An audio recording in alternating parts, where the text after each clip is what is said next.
Having said that, the Blue Jays have the much better record, 51-52, and after 11-14 July, Allen trying to win here tonight and take that 500 mark to Oakland, where they open up a 4-game series tomorrow. And they'll do it against a tough Oakland A's ball club that's been playing as good a baseball, maybe the best baseball in all of the major leagues over the past month now.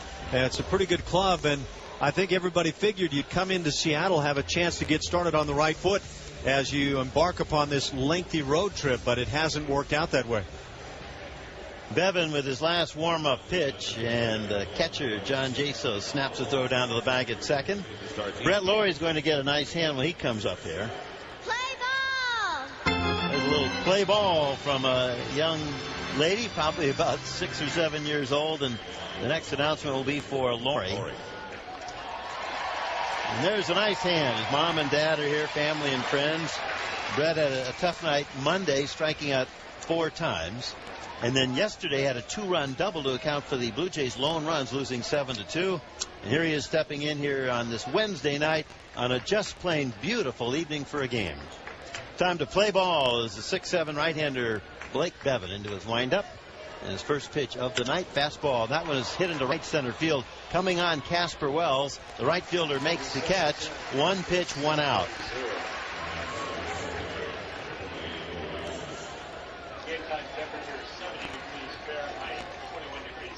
It is 70 delightful Fahrenheit degrees. That's 21 degrees Celsius.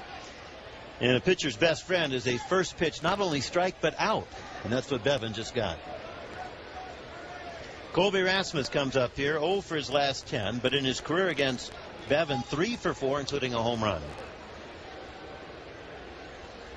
John Farrell was talking about Colby before the game when we visited with him. The pitch rocked to right center field. That ball's hit deep. It is up, and there she goes. Colby Rasmus has just hit his 19th.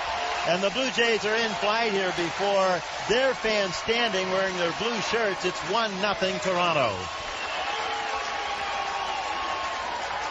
Sometimes first pitch strikes will get you an out, and sometimes they'll be driven out of the ballpark. Just another fastball, and Colby Rasmus guesses fastball, gets it, and juices it.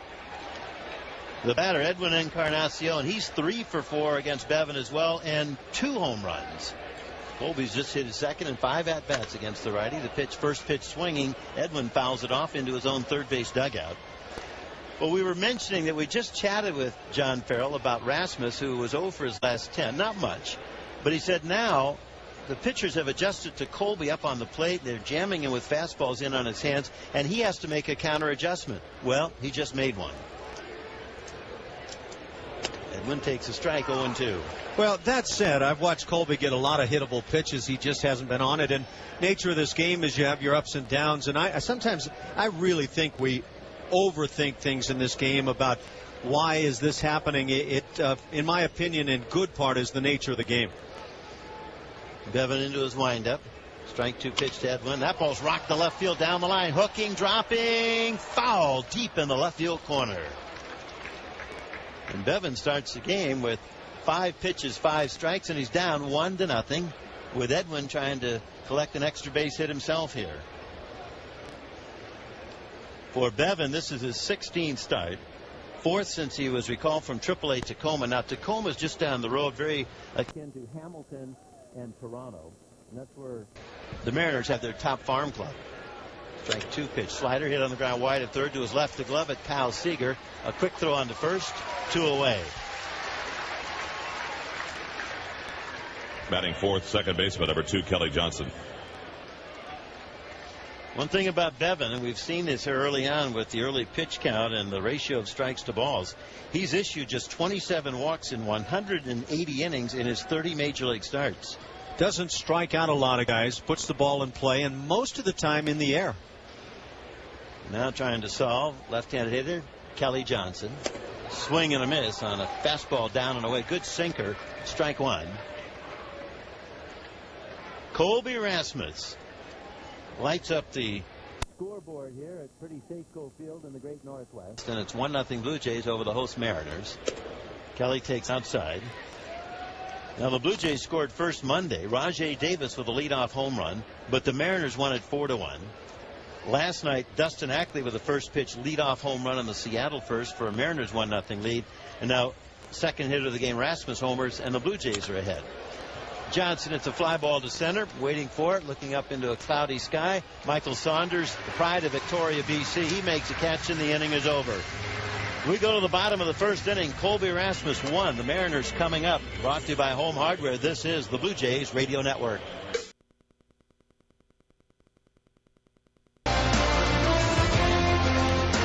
This inning is brought to you by your Honda dealers. Bottom of the first inning, the Blue Jays with an early 1-0 lead for right-hander Carlos Villanueva.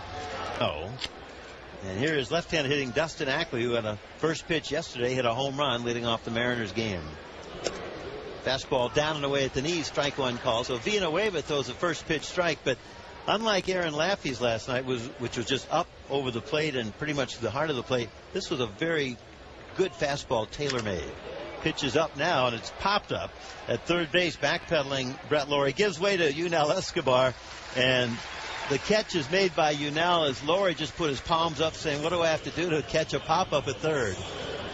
Yeah, I've said it before. If you're an infielder for the Blue Jays and Yunel Escobar can get to a pop-up, forget it. It's his. He's just not going to give it away. The Blue Jays have two take-charge guys on the field. Colby Rasmus in center, who has that mindset, and Escobar at short. Batter now, left-handed hitting Michael Saunders. Spread stance, slightly open stance. Villanueva's first pitch, fastball down and in. As caught by the reliable Jeff Mathis. Brett Lawrie at third, Yunel Escobar at short. We've just talked about them. On the right side, Kelly Johnson at second, David Cooper at first. Saunders swings and misses over a changeup. Good pitch, 1-1. Rajay Davis tonight in left. Rasmus in center, and Anthony Ghost, the rookies, in right. Saunders hitting .257, 10 homers. He's driven in 35. Fastball jams him. He grounds one, 2 outs down to first, taken by Cooper. Dash to the bag, step on it. Well in front of Saunders for the second out. Designated hitter number 63, Jesus Montero. Interesting to note, manager John Farrell was talking about station got to, are you still looking at start for start and Happ perhaps coming in for a faltering starter? And he said yes, but now they're beginning to think as well about a 6-man rotation. There's an off day on Monday, and then they would put that into effect. That's a possibility anyway. Pitch is in there for a strike. He said now our main concern is to make sure Happ stays stretched out. So we're thinking about that as a possibility, or we just might make a switch and put him in there. But right now, he is our main concern. Montero, right-handed hitter, DHing here. 1-0 Blue Jays first inning. Villanueva bounces one to the plate, 1-1. It's been really intriguing in so many respects this year for the Blue Jays, but that pitching staff, recently you couldn't find enough bodies to put in there for a 5-man rotation, and now you're talking about 6. And John said at this point in the season, not too many drawbacks to doing that. There were more pluses than negatives. And, of course, then they would stay with their 13-man pitching staff with a 3-man bench. Next pitch lifted into center field. Rasmus is there. The take charge guy with the right fielder goes next to him, makes the catch. Call it a 1-2-3 first. Settle in. Great to have you with us here from Safeco Field in Seattle. We go to the second inning on a Colby Rasmus home run. Blue Jays 1, Mariners nothing. Brought to you by Home Hardware. This is the Blue Jays Radio Network. This inning is brought to you by 5-Hour Energy. Second inning here in Seattle, Washington. The Blue Jays with an early 1-0 lead. Tall right-hander and starter Blake Bevan to face Yunel Escobar, David Cooper, and Rajay Davis. Yunel's on a season-high 9-game hitting streak. His overall average at .256. He's hit 7 home runs and driven in 35. Bevan is 23, 6'7", 240. Big Texan from Irving. They do everything big in Texas, and Bevan is certainly a part of that, and especially his high school career. Breaking ball grounded by the mound toward short. Gloved at the bag by Ryan. Brendan throws to first base. One shortstop gets another, and there's another first pitch out. So if you pitch in high school and you think you're pretty good, this is what Blake Bevan did his senior year at Irving High School back in 2007. So he's only 5 years removed from high school. He went 9-2. He allowed 2 earned runs over 73 innings. That's an ERA of 0.19. and he struck out 139 over those 73 innings. David Cooper takes it outside. Now, that's how you end up being a number one pick. I'm going to guess he was some kind of fuming when he gave up those 2 runs. I'm guessing hitters saw him at 6'7", 240 at that time and said, I'm not stepping in here. High foul off third, back out of play. How about those 2 runs scored on a 2-run home run inside the park? Blake Bevan was a Texas Rangers first-round pick out of high school back in 07. And then came over here in the deal that sent Cliff Lee to the Rangers. Cliff helped Texas get to their first of 2 World Series. The big man coming over in that deal was first baseman Justin Smoke. He's with the Mariners AAA club in Tacoma and not hitting that well. Cooper fouls one off to the left. 1-2 on David, who comes up here hitting .271 in his 26 games. He has 3 doubles, a couple of home runs. So you never know about trades, but when you deal someone like Lee to another team and that team goes to the World Series, you hope to get something back in return. And right now, Bevan appears to be that something. Fastball is high. But Smoke is struggling in AAA, and he was the centerpiece of that deal, Alan. Smoke is one of those guys you take that chance with because of great power potential. Guy that can play first base and looks like a first baseman, but he just has never put the hitting game together yet. Cooper swings and misses through a fastball down around the knees. Strike 3. 2 down here in the second with the Blue Jays ahead 1-0. Batting 7th, the left fielder, number 11, Rajay Davis. Well, for all the strikeouts in high school, this is the first strikeout tonight for Bevan. And how's he done that way at the major league level against the big boys? Well, in 84 innings now, that's just his 45th strikeout, but he's walked only 12. So there's a ratio of nearly 4 strikeouts for every walk. That's outstanding. 2-1 is pretty good. Rajay Davis takes a slider for a strike. Rajay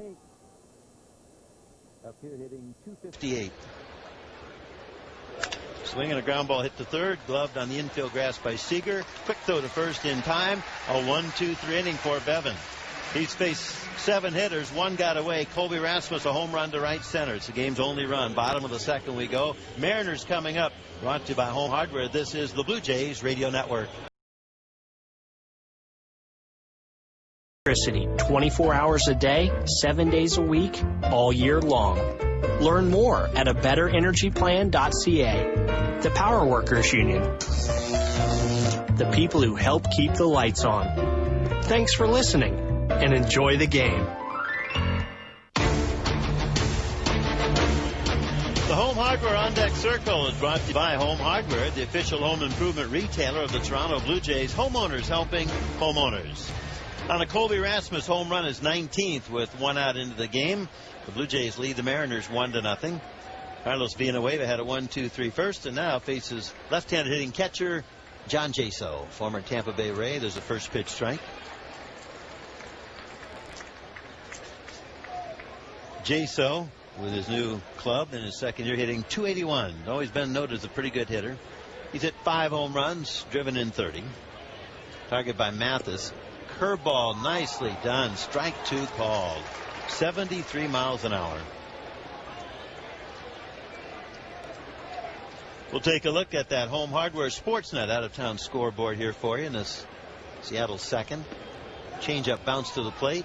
1-2. The Yankees stopped the bleeding. They had lost 4 in a row and 9 out of 12. They thumped Baltimore at Yankee Stadium 12-3. Phil Hughes won it. He's 11-8. Zach Britton took it on the chin. Robinson Cano, a grand slam. He has 24 home runs. Curtis Granderson hit his 29th. Fastball, top foul back to the screen. Speaking of the Yankees, after this road trip through Seattle, tomorrow night Oakland for 4 and then into St. Pete for games next Tuesday, Wednesday, Thursday against the Rays. The Yankees come into the Rogers Center Friday night, August 10th. Night game and then day game Saturday and Sunday at 1:07. So call the Blue Jays online, bluejays.com for tickets, or visit most Rogers Plus locations. 1-2 pitch, swing and a miss. He struck him out. Good slider in on his hands, 1 away. Batting 5th, the third baseman, number 15, Kyle Seager. The Chicago White Sox beat the Minnesota Twins 3-2. Jake Peavy topped young Scott Diamond. Addison Reed is 18 saved. The White Sox came in with a 2.5 game lead on Detroit.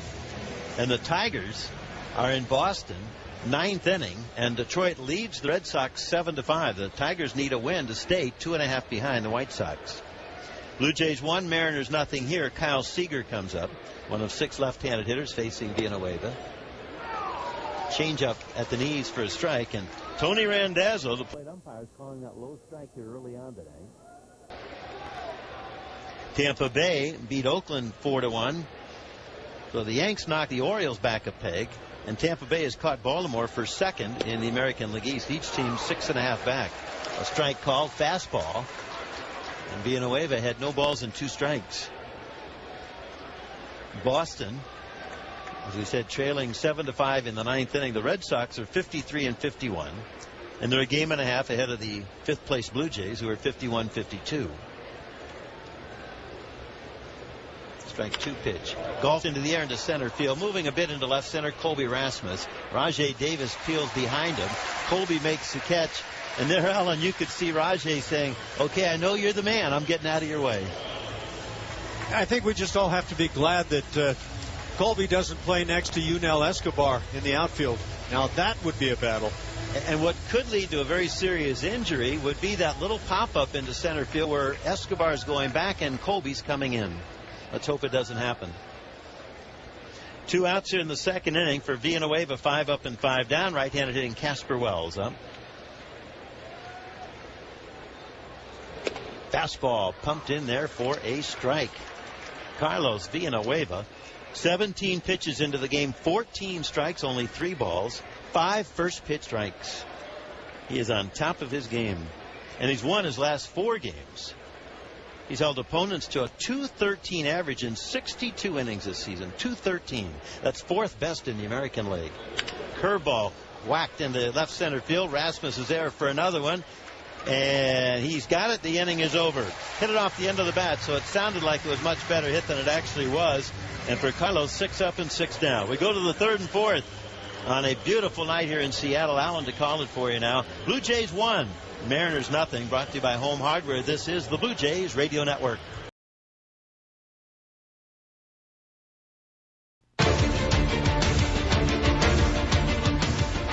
We are live from the Blackberry broadcast booth. 1-0 Blue Jays here in the 3rd inning. Colby Rasmus with a 1-out solo home run in the 1st inning on the 2nd pitch of the game. There's a big swing and a miss by the right-hand hitting Jeff Mathis. 29 years of age, getting a chance to play every day now. 5 home runs on the year for Jeff, hitting .248. Done a nice job with the bat. Blake Bevan to the plate. Slider is popped up on the left side. The shortstop Ryan calling on the outfield grass. He'll make the catch and the easy out to start this 3rd inning. Batting ninth, the right fielder, number 43, Anthony Gose. Anthony Gose in that 9 spot tonight for the Blue Jays. Plays against the right-hander Bevan.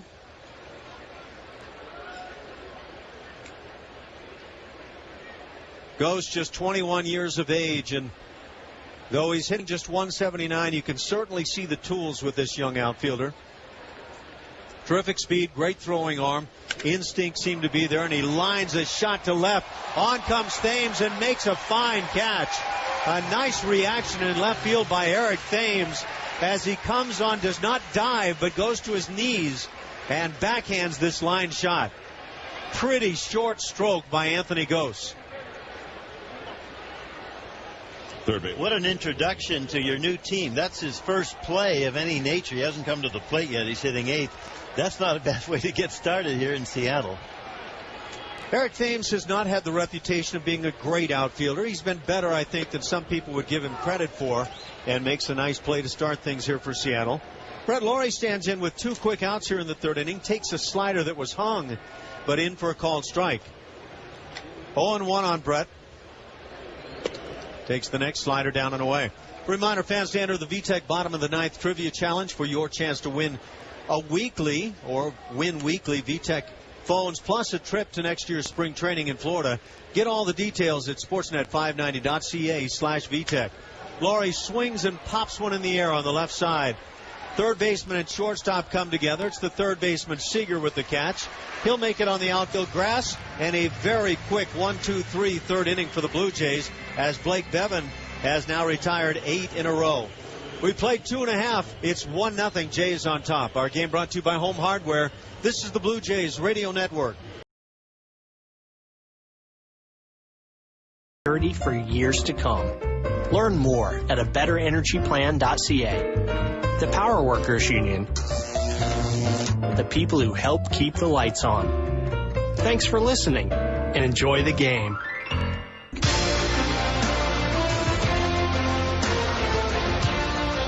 For the Mariners here in the third inning as they trail it 1-0. Carlos Villanueva set to work. And the Mariners will bring the bottom three in the order to the plate. Mike Karp will start things, followed by Eric Thames and Brendan Ryan. Karp, a left-hand hitter, takes up and away. Carlos Villanueva has been throwing strikes. He's picked up 1 strikeout while retiring the first 6 hitters for Seattle. Carlos back to the plate. Breaking ball is up in the strike zone for a called strike. Villanueva 6-0 on the season, 2.92 the ERA. Started the year, of course, in the bullpen and has been so solid now as a starter. His first start coming against the Angels back on June 29th. Fastball is high. 2-1 the count. Blue Jays won that one 7-5. And with that, the beginning of 5 consecutive wins for the club with Carlos as a starter. 4 of those in the win column for Villanueva. Curveball's in for a called strike. It evens at 2-2. He has helped as a starter beat the Angels, the Royals, the Indians, the Red Sox in Boston, and then the Tigers this past week in Toronto. 2-2 pitch. Fastball just a bit high. 91 miles an hour. Jeff Mathis was waiting to get that call.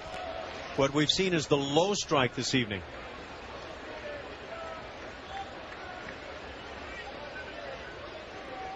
3-2 pitch from Villanueva. Changeup hit high in the air, shallow in center field. Rasmus coming on. He's a busy man tonight. He'll make the catch.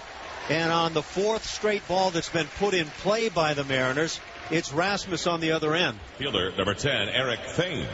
Alan, how about this for a ball game? This is the bottom of the 3rd inning, 1 out. So we've gone now nearly 3 innings. There have been only 10 pitch balls here tonight by both starters combined. 10. Guys throwing strikes, and the hitters realizing there's no point taking. They're just going to get behind in the count, and they're swinging it. So it brings up Eric Thames, who backs away and takes one on the inside corner for a strike. Thames in his debut now for Seattle. He's already made a very nice defensive play in left field. Villanueva, a big deep breath as he brings the 0-1. Fastball sails high.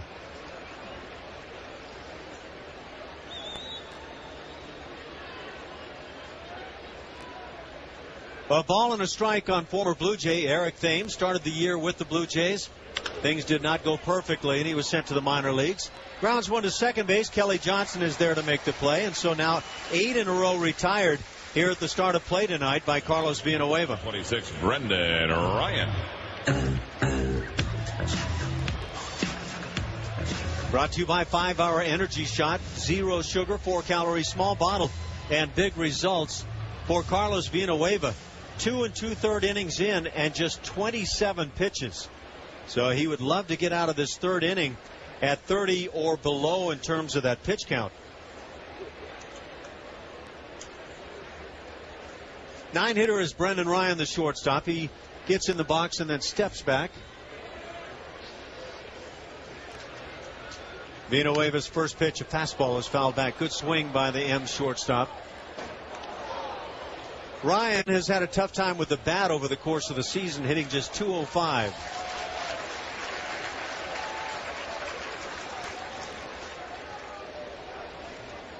Right-hand hitter.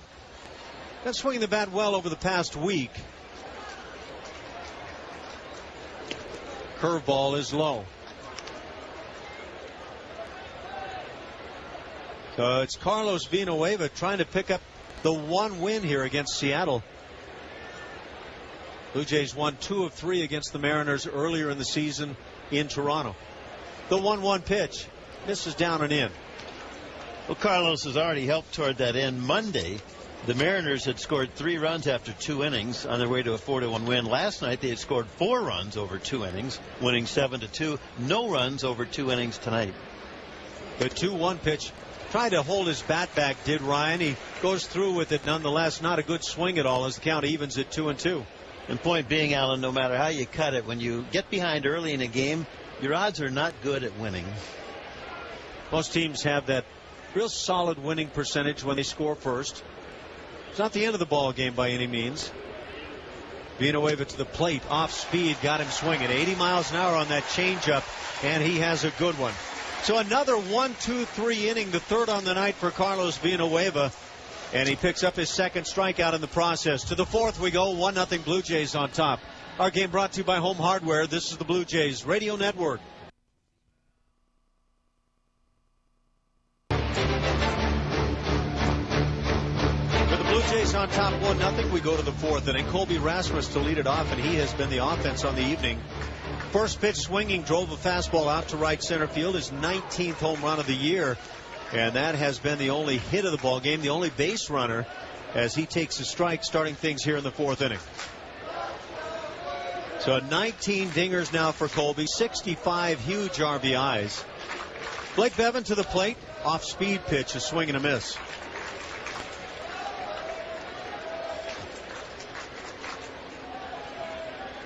And now the catcher, John Jaso, goes out to meet with his right-hander. They meet about halfway between the plate and the mound, and then continue that walk toward the rubber. And a reminder to stay tuned after the game for today's game-changing moment, presented by Mike's Hard Lemonade. Change the game with Mike's. It'll be Colby Rasmus, Edwin Encarnacion, and Kelly Johnson here in this fourth inning. Blake Bevan has struck out one. That was David Cooper in the second inning. Big right-hander brings the 0-2 pitch. Fastball is up and away. We'll pick it up on that Home Hardware Sportsnet out-of-town scoreboard. Everything, well, not quite everything from the National League final at this point. 6 finals in from the National. Here's the 1-2 off speed in the dirt. The Milwaukee Brewers hosted the Houston Astros.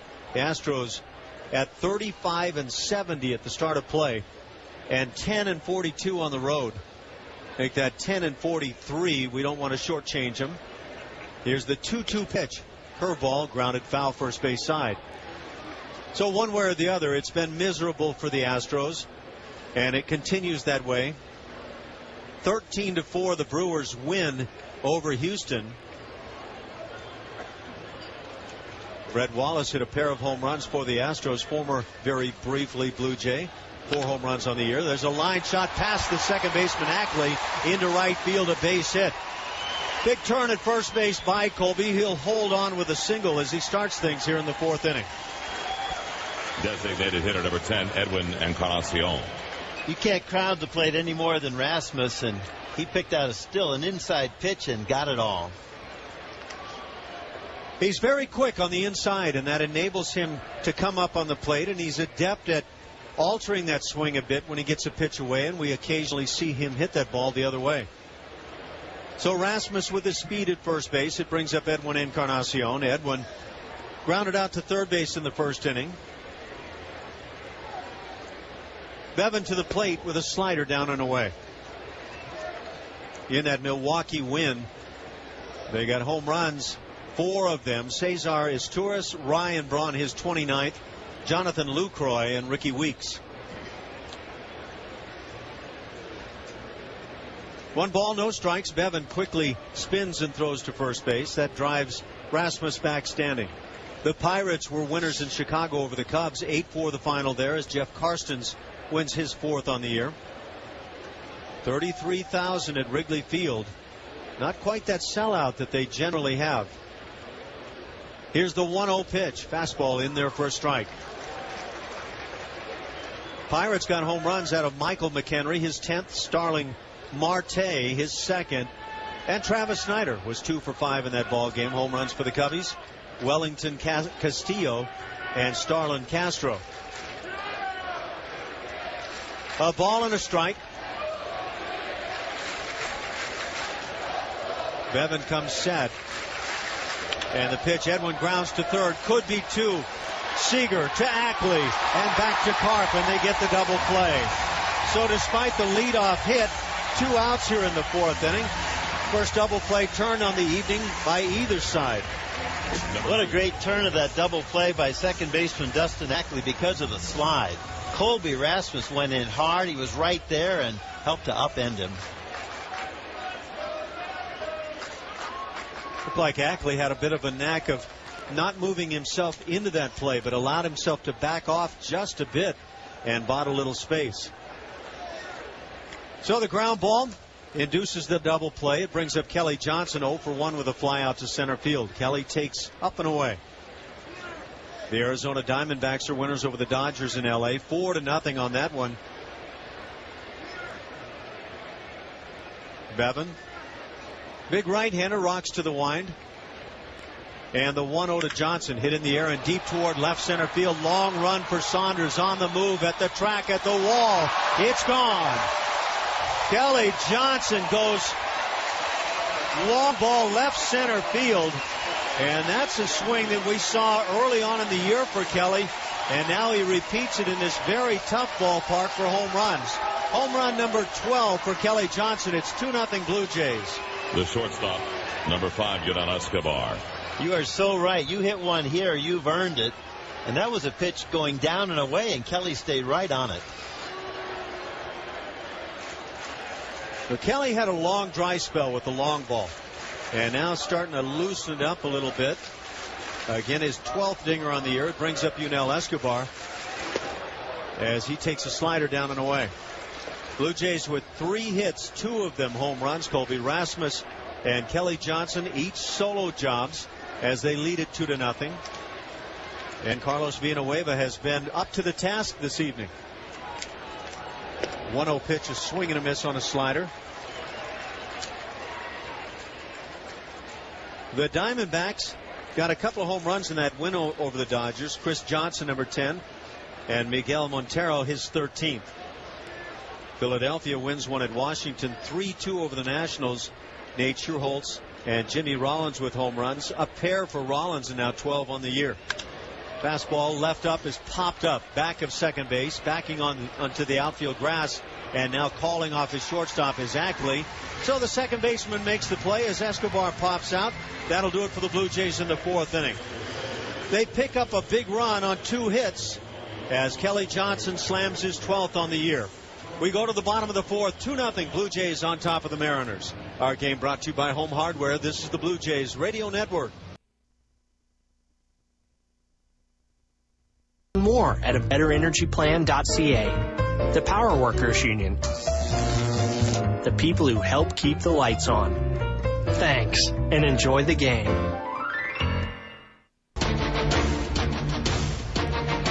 With the Blue Jays on top 2-0 on a couple of solo home runs.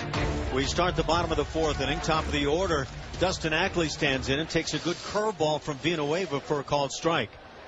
Carlos has struck out a pair. He's retired all 9 hitters that he's faced. Ackley got things started in the 1st inning by popping out to shortstop. He takes a curveball, this time low. Enter the Home Hardware Grand Slam giveaway for your chance to win a VIP Blue Jays weekend. That's in Toronto. Visit BlueJays.com to enter. Only from Home Hardware, the official home improvement retailer of the Toronto Blue Jays. Next offering misses, 2-1 the count. We continue on that Home Hardware Sportsnet out-of-town scoreboard from the National League. Miami wins at Atlanta 4-2 as they stop the Braves. Ground ball up the middle. That'll find center field for a base hit. The first base runner and first hit of the night for the Seattle Mariners. That was on a changeup, but he went down to get it. Number 55, Michael Saunders. So Villanueva no longer perfect now.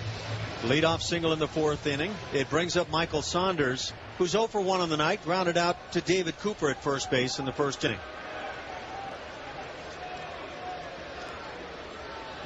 Villanueva set.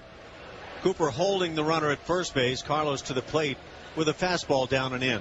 Now, and with all your 17 years, did you ever catch someone who was rolling along? Now, here, he did have 9 up and 9 down, as you mentioned, and the first hit was off a changeup. Did that cause a pitcher concern or no? Oh, I don't think so. I think the changeup is such a key pitch for Carlos that he's not going to concern himself about giving up a hit occasionally on it. Slide step to the plate. Slider, backdoor style, finds the outside corner. No, I would personally, as the catcher, feel worse if maybe a little later in the ball game there was a first pitch fastball given up for a base hit. That would maybe concern me, feeling like I allowed a hitter to go ahead and jump on a pitch he could guess for. Ground ball past Cooper into right field. Second straight hit as Saunders picks it up. Digging for third base is Ackley. And the Mariners have something going here in the fourth inning. Back-to-back singles, runners at the corners. Designated hitter, number 63, Jesus Montero. David Cooper holding at the bag as he bounced off the bag. He didn't get very far. A very short bounce off the bag, and this ground ball just out of his reach. That's so true. If he gets off the bag more, he can still cover the ball over the bag.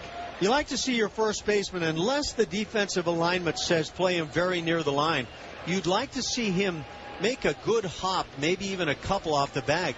Had he done that, very likely looking at a double play ground ball. Instead, now nobody out. Jesus Montero at the plate, takes outside. And your point being, and it's a good one, no sense just getting off the bag a step. That doesn't do you any good on either count, right or left. And if I'm going to call that a step, I'm going to call it a very short step. Again, Cooper holding at the bag at first base, now on Saunders as Ackley is at third base. From the stretch, Villanueva turns and fires to first. So Miami wins over the Braves. San Diego falls at Cincinnati as the Reds continue to be hot. And now 22 games over 500. They win at 6-4 over the Padres. Chase Headley hits number 13 for San Diego. A couple of home runs for the Reds. Zach Cozart and Ryan Ludwig. That's number 19 for Ludwig. Here's a strike at the knees. A ball and a strike.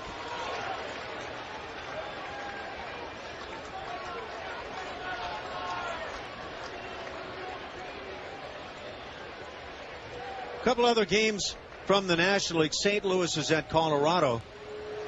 That's a 4-3 Rockies lead through 6 innings of play. Matt Holliday has slammed his 20th. That for St. Louis.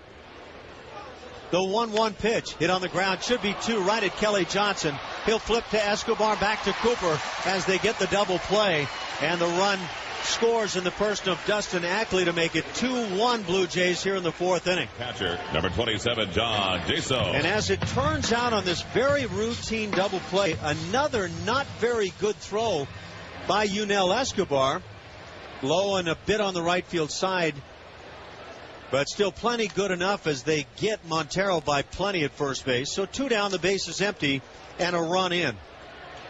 Brings up the cleanup man, John Jaso. The left-hand hitter takes a strike.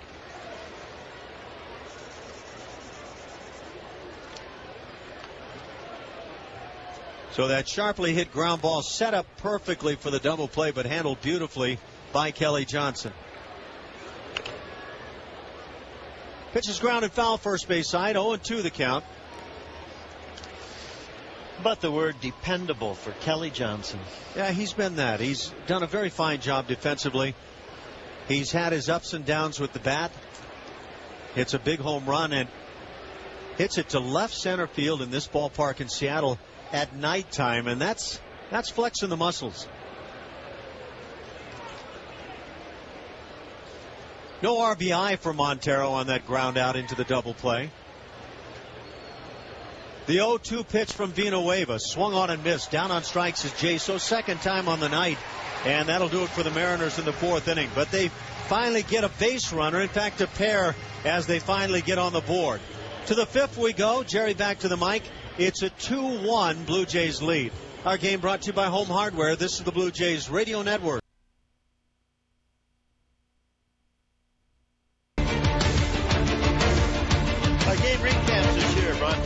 Super 8. Enter to win $500 in gas money and 3 free nights or other prizes with Superhighway. Visit Facebook.com/Super8 for details. Through 4, Blue Jays lead at 2-1. Home runs by Colby Rasmus in the first, his 19th. Kelly Johnson in the fourth, his 12th. Offset by the Mariners' run when Jesus Montero just hit into a double play, bringing Dustin Ackley home from third. Fifth inning, right-hander Blake Bevan. First pitch to David Cooper's fouled off left-hand side, strike one. Cooper struck out in the second. He'll be followed by Rajai Davis, who's on deck to the left of home plate. And then still in that Blue Jays third base dugout, catcher Jeff Mathis. Blue Jays have played 103 games. The Mariners 106. Fastball for a strike. We bring that up because today we heard from Dave Cadeau back in Toronto. He's our senior producer of our Sportsnet Radio 590, Fan 590 broadcast. And he brought something to the attention of our booth here, and Tom Young, our fine engineer, developed it even a little bit further. Cooper lines one into center field deep. That is over the head of Michael Saunders, a base hit, hits the wall on a bounce. Cooper will go into second base with a stand-up double, and that very quickly opens up this fifth inning of a 2-1 game Blue Jays. Left fielder, number 11, Rajai Davis. David Cooper had a somewhat lengthy 0 for last night, strikes out his first at bat tonight, and now after falling behind in the count gets a slider down around the knees and puts the wood to it. And he went right down to get that nice sweet swing. He has one. That's another name into the draw for a Brett Laurie autographed jersey. Spitz, give it a crack. Stay tuned at the end of our game for all of tonight's lucky entrants. Blue Jays trying to add to a 2-1 lead. Rajai Davis up, grounded out to third his first time. He bunts and bunts through it, strike one. Cooper back to second without a throw. Well, through Dave Cadeau and bringing up to Tom Young, our engineer, we found out quickly here that this is one of those very rare seasons where past the 100 game mark, we've played 4 months of baseball. No manager's been fired. Now, Bobby Valentine about that as Rajai takes low and outside. Ozzie Guillen was probably as close to anybody as getting fired. And Brad Mills out in Houston, well, you can't fire someone who doesn't have any players. So let's be honest, they have 35 wins and they've dropped 70, so that's really not the manager. The last time we had a complete season where no manager was fired was 6 years ago, 2006. And we'll see if this year it happens again. It could. Foul back to the screen. And before that, 6 years prior to that, in 2000, no managers were fired. So it happens, I guess, about every 6 years.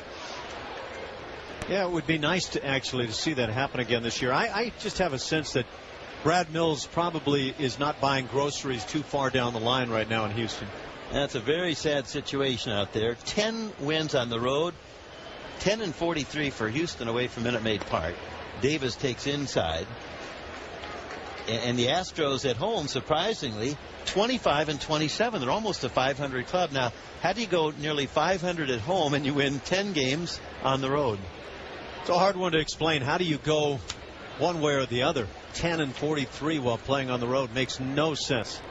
Cooper at second, nobody out fifth inning. 2-1 Toronto. Davis tops one over the mound. This will get the runner over. Charged by the shortstop, dropped with a bare hand effort by Ryan. That's a base hit for Davis, and the Blue Jays have runners at first and third.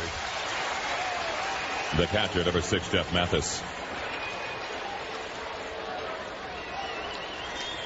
I have never been a big fan at this stage of a ball game of after a leadoff double in an inning, watching a guy like Rajai Davis, who will do this on numerous occasions, try to bunt his way aboard rather than swing the bat, try to drive in the run, and ideally move the man up if you don't. But then Rajai eventually gets the little chopper over the mound for the infield single. Blue Jays 2, Mariners 1. Blue Jays trying to win one game here in this 3-game series. Jeff Mathis up. Now, great speed at first in Davis. At third base, Cooper. Rajai, 28 stolen bases. That's second in the leg to Mike Trout.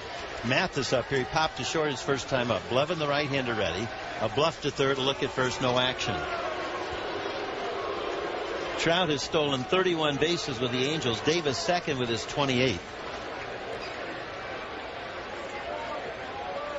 Blue Jays trying to score here for the first time tonight without a home run, unless Mathis hits one out. Fastball fouled off left-hand side.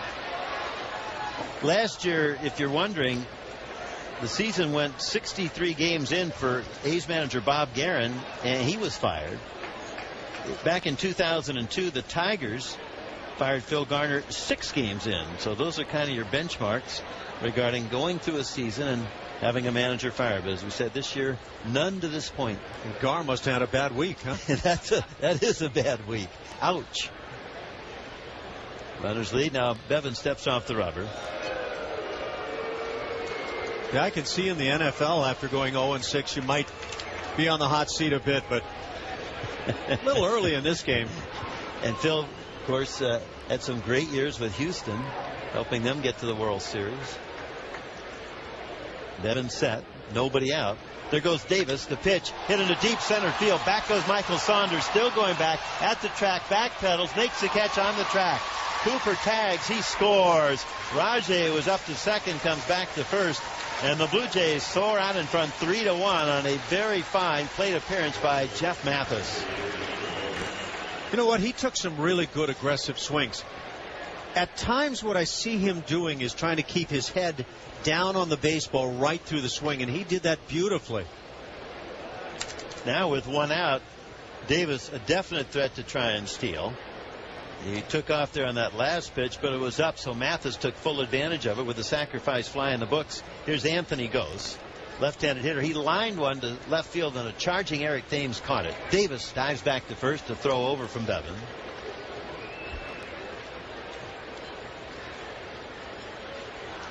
Eric Thames in his first game as a Mariner grounded out in the third inning, and then made that one play in left to rob Gose of a hit in the third. We're in the fifth.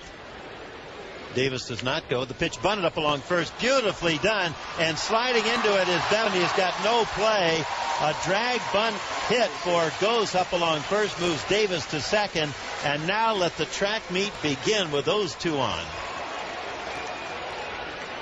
Every time we get a chance to see Anthony Gose display the wheels, it is fun. He's not a short strider. He gets it going with some rather long strides as well, and he can really move it. Brett Lowry, the batter. Gee, you wonder if the double steal might be a possibility. Yeah, in particular, when you've got Rajay Davis at second base, I think you are always a threat to run, and then you back it up with Gose at first. That is as good a back-to-back speed as you'll find anywhere in baseball. 3 hits in the inning around a sacrifice fly. Blue Jays trying to add to a 3-1 lead here in Seattle.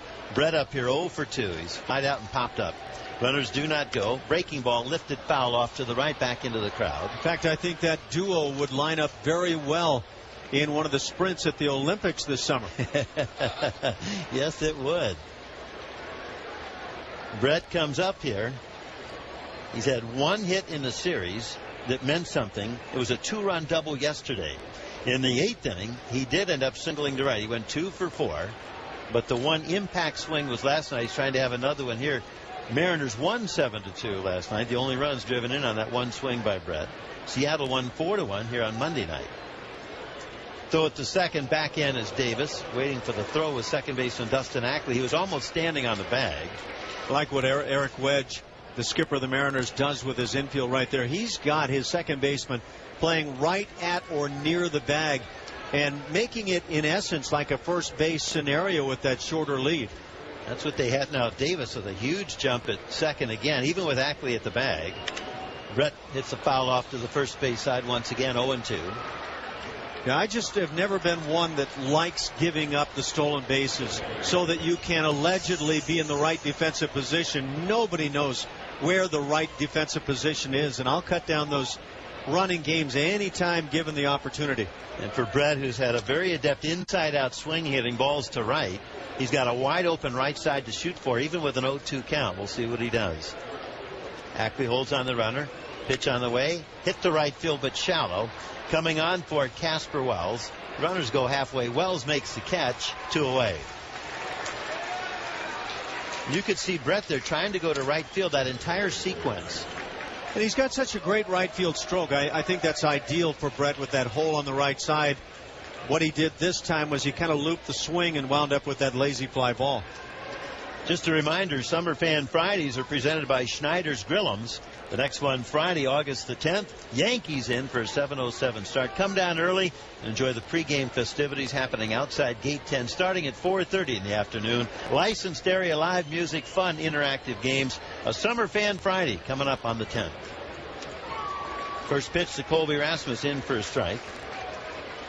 Blue Jays, after the game tonight, fly to Oakland for 4. Enjoy an off day Monday in St. Pete. Take on the Rays next Tuesday, Wednesday, and Thursday. And then those Yankees come in on Friday through the weekend, followed by the White Sox and the Texas Rangers. Tough schedule coming up. Rasmus hits one hard but foul third base side up into the crowd, 0-2. Colby with one out into the game, homered to right center field, his 19th. Off this right-hander Blake Bevan. That made it 1-0. In the fourth, with 2 down, Kelly Johnson homered to left center, his 12th. That made it 2-0. In the bottom of the fourth, the Mariners with 2 hits and runners at first and third saw Jesus Montero hit into a double play off Carlos Villanueva, but a run scored. Now the Blue Jays get that back here in the top of the fifth. Colby fouls under the screen. Good cut. David Cooper opens up this inning with a double that one-hopped the wall 405 feet away in center field. Rajai Davis with the infield hit topped over the mound, put runners at first and third, setting up Jeff Mathis' sacrifice fly to deep center. That cashed in. Cooper easily made it 3-1. Then the bunt hit up along first by Ghost, moving Rajai to second, and here we are with 2 down. There goes Rajai, there goes Ghost. The pitch is high, and now Rajai stopped, and Ghost is at second base. Throw it to second. Ryan runs toward Davis and tags him out, and the inning is over. Well, there, it's hard to blame Anthony Ghost. He took off, so did Davis, and then Rajai stopped halfway to third, and the inning is over. The two will talk it over on the infield grass between second and third. The Blue Jays settle for 1 run on 3 hits, and they leave 1. Bottom of the fifth we go. Now the Blue Jays 3, the Mariners 1, brought to you by Home Hardware. This is the Blue Jays Radio Network.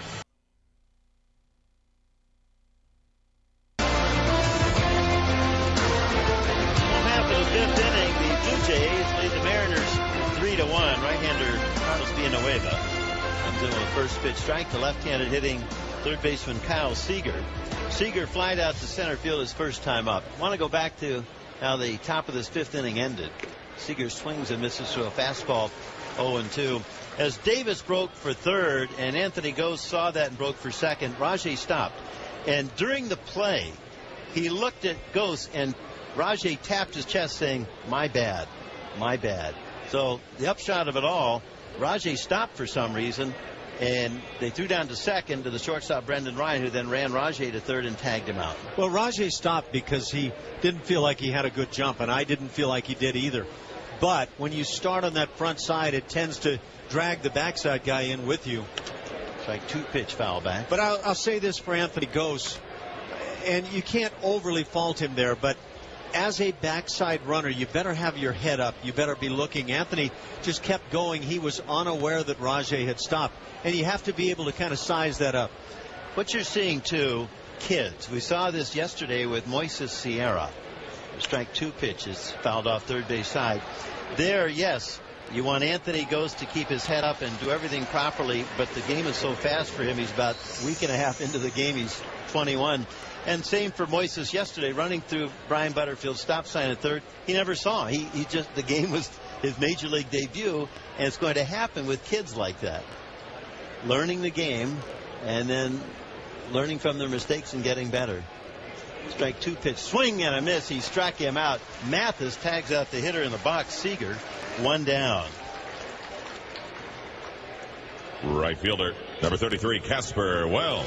A lot also depends on what you've prepared yourself for as you come to the big leagues. And I'll say this of Moises Sierra.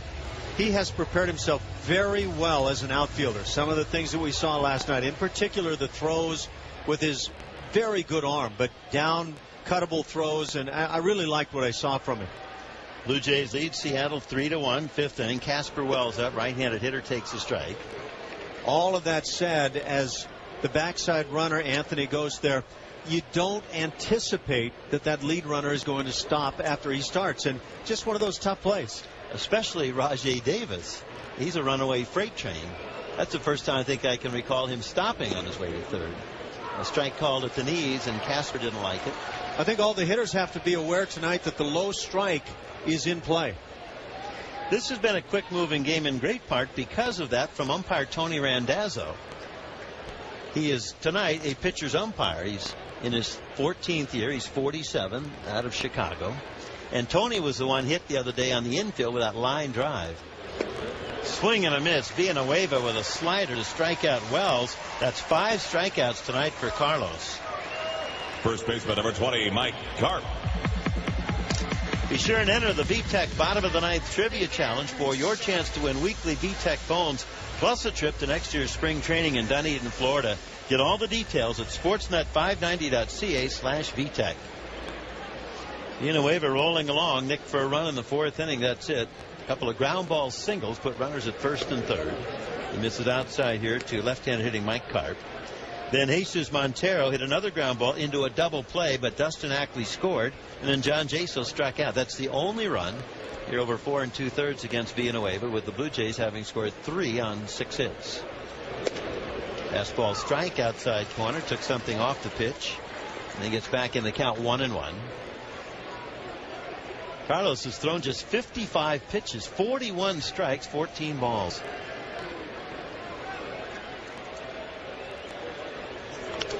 Pitch foul back to the screen, kept it down in the zone. We mentioned earlier Carlos has held opponents to a .213 batting average this year. That's 4th best in the American League. Left-handed hitters, as Carp is here, have hit 190 off Carlos this season. Right-handed hitters not too much better at .239. He's had a dominant year, and his record would reflect that. 6-0. 1-2 pitch, curve foul back. With runners on base this season, Villanueva has limited opponents to a 150 average, 15 hits and 100 at-bats coming into this game. And with runners in scoring position, how about a 119 average? And with 2 outs with runners in scoring position, he's given up 1 hit in 28 at-bats. Breaking ball hit on the ground weakly up the middle. It finds its way through, and that's what it takes to get a hit off Villanueva these days. Fielder number 10, Eric Thames. Carlos has been a real godsend when you talk about John Farrell and losing 3 starters in 4 games back in early June. And as a starter coming into this one, Villanueva has gone 4-0 with an ERA of 2.5, and the opponent's hitting just .216 off him. He struck out 9 hitters per 9 innings this year. That's the big surprise. Fastball for a strike to Eric Thames. Did you envision Villanueva being a strikeout an inning pitcher? No, not at all. I also wouldn't have envisioned him being one of the starters at this stage of the season early on in the year, but boy, odd things have happened. Thames grounded out to second. This is his first game as a Mariner. He swings and he misses. 1 balls and 2 strikes. Not even close on that pitch, and that's that changeup. Carlos has a good one. He's got a nice assortment with the curveball and the slider. He can find both sides of the plate. That changeup exceptionally good. In fact, in the strikeouts, 5 of them. Jaso struck out on a slider, and then later a fastball. Brendan Ryan struck out on a changeup. Here Casper Wells just strikes out on a slider, so using all 3 pitches effectively. Strike 2 pitch is just below the knees, a fastball. Colby Rasmus homered in the first, his 19th. Kelly Johnson homered in the 4th, his 12th. That made it 2-0. Mariners a run in the 4th. And then in the 5th, David Cooper here with a double. An infield hit moved him to 3rd, and home on a sacrifice fly to center by Jeff Mathis. We're in the bottom of the 5th, 3-1 Blue Jays. Cooper holds on the runner at first. That's Carp. 1-2 pitch on the way to Eric. Fly ball hit into right center field, deep, high drive. Back goes Rasmus, running out of room. Welcome to Seattle, Eric Thames. A 2-run home run. And this game is tied 3-3 here in the 5th.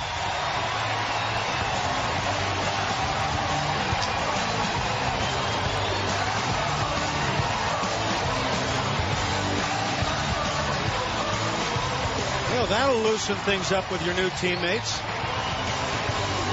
This was not a gimme fastball. It was through a good part of the plate, but a slider that was up about mid-thigh And Eric Thames gets all the wood to this one. That's how you win friends and influence people in your new digs. Right-handed hitting shortstop Brendan Ryan up. Villanueva fastball fouled off to the right. Well, Eric this year in AAA Las Vegas, the Blue Jays' top farm club, in 54 games, hit .333 with 6 home runs. With the Blue Jays in 46 games, he hit .243. And he did hit 3 home runs. He drove in 11. Well, he's got 1 now as a Mariner. 4th home run this year. Pitch foul back to the screen. As nice as they come, Eric was a Blue Jays 7th-round pick out of Pepperdine University. That's down in Malibu in Southern California. That was back in 08. In the Blue Jays bullpen in left field, right-hander Steve Delabar. He's already pitched against his team. That was last night. So both impressive starts here. Pitches outside. Delabar came on last night and had a scoreless 7th inning. Struck out Mike Karp into a strike him out, throw him out double play, that splitter against a left-handed hitter. Now Thames the next night does his thing as part of that trade. Fastball is inside, 2-2. Well, it figures to be a tough assignment coming to play with the Mariners. Nobody seems to swing it well consistently here in Seattle. But it's a golden opportunity for Eric Thames to take that bull and hold on tight. Check swing slider. Did he go? Yes, he did. He struck him out, says Todd Titchener on the appeal. And the inning is over. Ironically, Villanueva strikes out the side. But with 2 strikeouts in the books, Mike Karp with a ground ball single up the middle, looked harmless at the time. But Eric Thames brings him home with a 2-run homer. Through 5 is now the Mariners 3, the Blue Jays 3. Brought to you by Home Hardware. This is the Blue Jays Radio Network. The Power Workers Union. The people who help keep the lights on. Thanks for listening and enjoy the game. Before the game, after the game, and during the game. Here live from the BlackBerry broadcast booth here at Safeco Field in Seattle. It's time for the Expedia.ca home run inning. Anytime a Blue Jay hits a home run here in the 6th, a lucky fan will win a $500 Expedia.ca voucher to book his or her next trip. So sign up now. You could win courtesy of Expedia.ca. A 3-3 game. Blake Bevan's back in it, courtesy of a 2-run home run by Eric Thames. Got a slider from Villanueva and hit it over the center field wall. Colby Rasmus, who's homered here tonight as well, hits one foul, third base side up into the mezzanine, strike 1. Colby was a brief 0 for 10 when he came to the plate here tonight with 1 out in the first inning and homered to right center. 22,537. Crowder tonight, 22,537. 2-2-5-3-7. Colby takes outside. That's pretty much the average what we've had here over the last 3 games, with so many fans coming down from British Columbia to take this one in, wearing their Blue Jays blue, not only throughout the city streets, but right here at Safeco Field. 1-1 on Rasmus. Bevan is inside, 2-1. On that Home Hardware Sportsnet out-of-town scoreboard, the front-running Yankees beat Baltimore 12-3, stopping their 4-game losing streak. The Yankees' 4-game losing streak. New York had taken a tumble. They'd lost 9 of 12. Slider strike on the outside corner, 2-2. So the Orioles dropped to 6.5 behind and now tied with Tampa Bay for second. The Rays beat Oakland down in the Bay Area 4-1. Alex Cobb beat Jared Parker. The A's host the Blue Jays tomorrow night, first at 4. Fastball outside, 3-2. The White Sox at Target Field beat the Twins 3-2. The game was tied 2-2 going to the 8th. The White Sox with a run, and they win it for Jake Peavy. Addison Reed is 18th save. They beat young Scott Diamond, the pride of Guelph, Ontario, who drops to 9-5. Tough loss. 3-2 Chicago. Rasmus hits a high fly ball to left. Waiting for it is Thames. Eric looks up into a pale blue sky, makes the catch. That's the first out here in the 6th inning. Designated hitter, number 10, Edward Encarnacion. Detroit stays 2.5 games behind the front-running White Sox in the Central Division. They beat Boston at Fenway Park 7-5. Rick Porcello beat Aaron Cook. Jose Valverde saved number 21. Prince Fielder hit his 17th. Miguel Cabrera his 26th. Delman Young his 12th. The Tigers win at 7-5. Edwin up. Slider for strength. Boston with a loss. That stops their 4-game winning streak. They're 53-52, a game over the 500 mark. The Blue Jays trying to get to the 500 mark here tonight with a win at 52-52. Edwin tops the ground ball to short. Brendan Ryan has it. Takes his time to throw to first. 2 down. Second baseman Kelly Johnson. In Kansas City, the Royals beat Cleveland 5-2. Cleveland having a rough go. They've now lost 5 in a row and 8 of 11. Kansas City just a miserable season period. That's only their 43rd win. They're 43-60. The Angels are in Arlington, Texas. That's in the 10th inning, a 7-7 tie. Kelly Johnson takes a strike. Albert Pujols has hit his 21st home run. 10th inning. Angels 7, Rangers 7. Here a 3-3 tie. Blue Jays 6th inning in Seattle. The pitch is outside. Thought perhaps Jason Vargas with that win here for the Mariners last night, 7-2, to improve his record to 12-7 and 5-0 in July, might be the front runner for the American League Pitcher of the Year, American League Pitcher of the Month honors in July, but I don't think that's going to happen. Kelly swings and he misses. 5-0 looks pretty good. An ERA under 3, actually under 2 for Vargas. But yesterday Jared Weaver won and he went 6-0 in July with the Angels. How about that? Weaver is 14-1. I was going to say he's almost had a perfect season. Devin to Johnson. Fastball swing and a miss. It was up in the zone. Strike 3. Devin has a shutdown inning right after his teammate Eric Thames hit a 2-run home run to tie it at 3. That's how you do it. We go to the bottom of the 6th inning. Mariners 3, Blue Jays 3. Brought to you by Home Hardware. This is the Blue Jays Radio Network.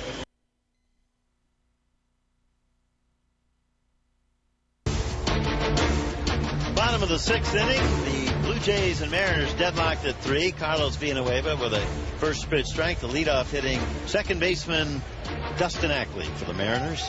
Left-handed hitter, 1 for 2. He has singled and scored a run. He takes it inside. Fastball wide of the mark, 2-1. Villanueva had a 2-0 lead going to the bottom of the 4th inning. Compliments of solo home runs by Colby Rasmus, his 19th, and Kelly Johnson, his 12th. And that's when Ackley led off the 4th for Seattle with a base hit. He hits a high fly ball to left center field. That's hit pretty well. Back goes Rajai Davis. It's a playable ball. He makes the catch in deep left center field, and now just grazes right up against that yellow advertisement there that says Nikon on that green wall. That ball was driven pretty far to the opposite field. Rajai can leave you wondering at times as to whether he's actually going to haul the ball in. He's a bit of a styler, as he likes to make that catch off the left shoulder. Ackley retired. Here's Michael Saunders, who's 1 for 2. His single followed Ackley's single, put Mariners at first and third, and then Jesus Montero hit into a double play to bring Ackley home. Ball driven deep to right field by Saunders. Back to get it goes. He turns. It's off the wall. Base hit.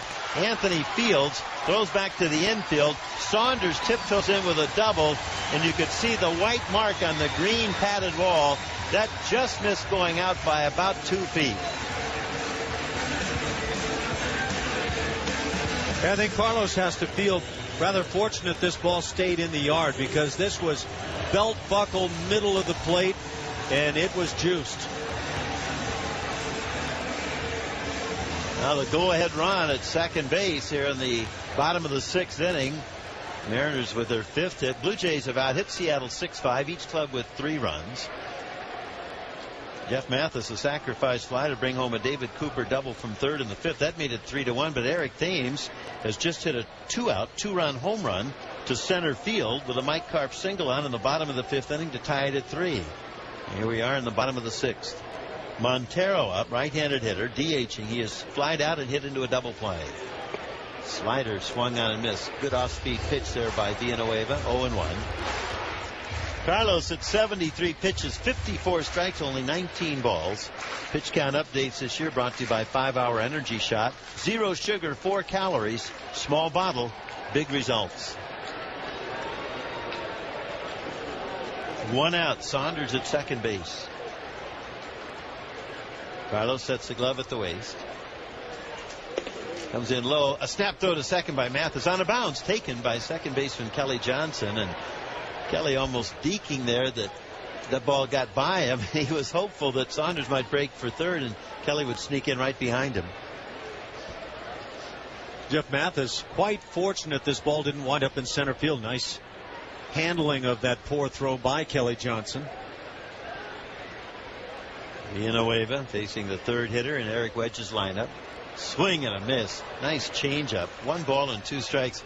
And hasn't Villanueva changed speeds beautifully here tonight? Well, again, it's part of what leads to his ability to be striking out a man an inning on the course of the year, to be pitching so well, and to be perfect with that winning record to this point. He just mixes it up very nicely. Aaron Loop, the rookie left-hander, is warming up now in the Blue Jays bullpen in left center field. You know, Carlos pitches to my point. He pitches. He's not out there trying to establish one pitch or another. He just pitches and does it well. Saunders the lead at second. Bigger lead. 1-2 offering. Breaking ball line foul down the left field line. 1 ball and 2 strikes. On that Home Hardware Sportsnet out-of-town scoreboard, we went over the American League scores with you. And in the National League, Milwaukee beat Houston 13-4. And the saga continues for Houston. By the way, the poorest record ever in Major League Baseball for a season. The 62 Mets in their first year under manager Casey Stengel. 40-120 with 2 games rained out. 1-2 pitch. Fastball chopped on the ground to short. Taken by Escobar. A look at third, no throw. Get the out at first. 2 gone as Saunders ends up sliding safely into third. The catcher, John Jaso. I think had Unell been able to get this ball into his right hand a little more cleanly, he goes to third base. I think he felt he had the out presented right in front of him. Saunders, he had such a big lead that even though the ball was hit in front of him, he was so far out in no man's land he couldn't go back to second. You can do that a bit with 1 out. If you're that nobody out runner at second base, you just can't do that. Left-hand hitting John Jaso takes outside. 6th inning. Blue Jays 3, Mariners 3, but Seattle the go-ahead run in third. Jaso has struck out twice against Carlos. 2 of his 6. Once on a slider, once on a fastball away.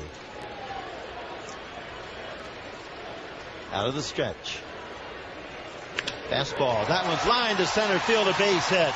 Seattle goes out in front 4-3 as Jaso finally solves Villanueva.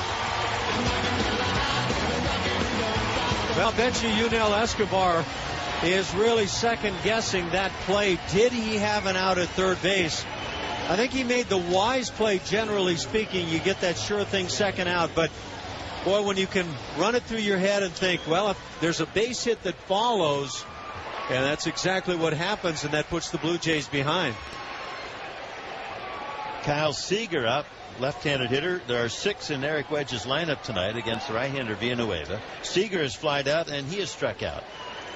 A run here in the 6th inning with 2 outs. Breaking ball lashed foul down the right field side. It hooks into the crowd.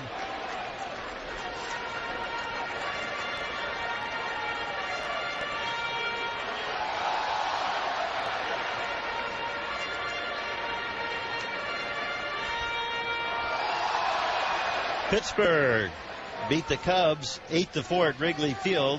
That's 2 straight wins with Travis Snyder in the lineup. Tonight hitting 5th, playing right field. He went 2 for 5, scored a run, had a strikeout. Bottom line, Pirates win it 8-4. Pittsburgh came in with Atlanta, the best wild card records in the National League. So Pittsburgh now with 60 wins, only 44 losses. What did Atlanta do?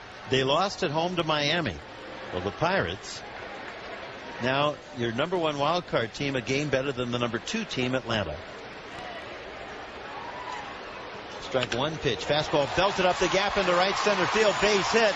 Goes over to cut it off. Anthony throws it to second on 2 hops. The Mariners have runners at first and third as the 6th inning continues.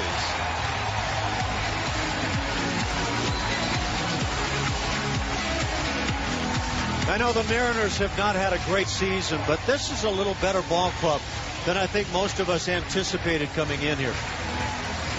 Pitching coach Bruce Walton dispatched to the mound by manager John Farrell here in the 6th. Cincinnati, just to double back on that Home Hardware Sportsnet out-of-town scoreboard, rallied late in the game and beat San Diego 6-4. The Reds maintained a 3-game lead on Pittsburgh. Philadelphia beat Washington in D.C. 3-2. Washington still with a 2.5 game lead on Atlanta, as Atlanta could not gain any ground, losing, as we said, at home to Miami. Arizona beat the Dodgers 4-0. Patrick Corbin, with help from the bullpen, shut out the Dodgers. Stephen Fife took the loss. The Dodgers were held to 2 hits in that game. Here, Mariners 4, Blue Jays 3, bottom of the 6th inning, a toss to first. Now in the game in Arlington, Texas, 10th inning. We had mentioned it was tied 7-7. It's no longer tied. The Angels lead that one 8-7, batting in the top of the 10th inning in Arlington. The right-handed hitting, Casper Wells, who's 0 for 2, takes inside ball one. The Giants in the 5th inning down in the Bay Area hosting the Mets, and the Mets lead 2-0. So the Dodgers have lost 4-0 at home to Arizona, and the Giants have a chance with a win to pick up another game and go 2 up in front of LA. The pitch is inside. There's rain in Colorado.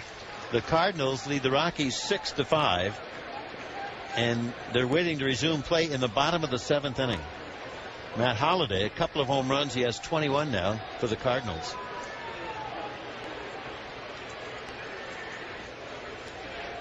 Villanueva straightens up on the hill. Runners lead at first and third. Now Carlos steps off the rubber. This inning started with an out. Ackley flying out the left center. Michael Saunders doubled off the right field fence, just missed hitting a home run. Jesus Montero hit the ground ball down to short. Escobar looked at third, threw it to first for the out. And then Jaso singled home the Saunders double, and Seager has now singled the runner to third. There's a ground ball to short, taken by you. Now go to second to Johnson. That forces the sliding Seager and ends the inning. But the Mariners ring out a run on 3 hits and leave a pair. We go to the 7th. Alan to call it for you. Mariners now leading the Blue Jays 4-3. Brought to you by Home Hardware. This is the Blue Jays Radio Network.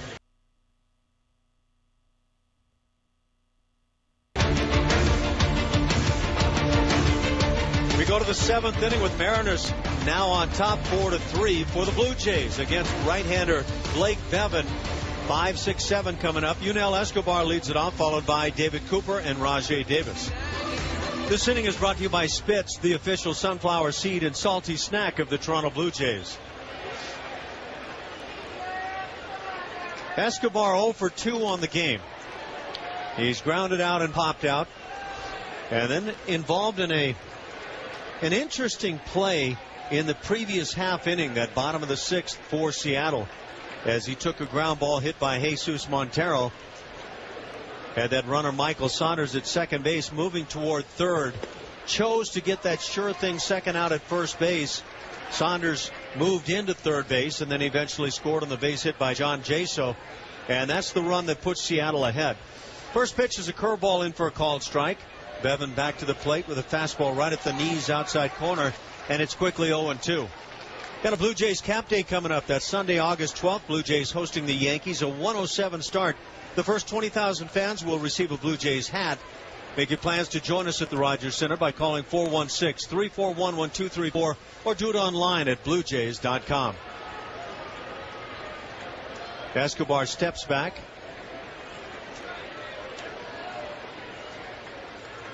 Blue Jays got on the board back in the first inning. A 1-out solo home run by Colby Rasmus on the second pitch of the ball game. There's strike 3 called at the knees. Escobar is caught looking, and now as he heads back toward that third base dugout, he has some kind of hand signals to the home plate umpire tonight. That is Tony Randazzo, and he's had the low strike all night. And Escobar did not like that call on the third strike. Third strikeout now for Blake Bevan.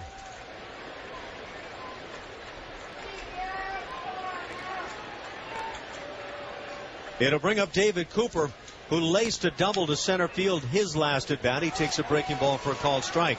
Cooper has struck out and doubled. That two-bagger, his fourth on the year.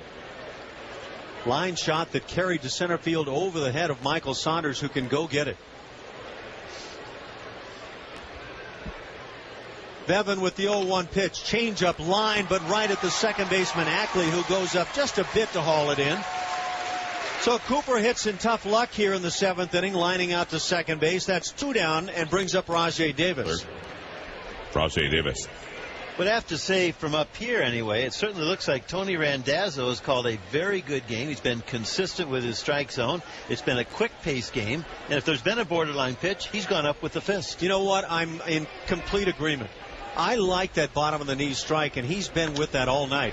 Here's a shot down the left field side. This is going to drop fair and kick up against the wall. Rajai into second base. A two-out double, and now in scoring position for Jeff Mathis.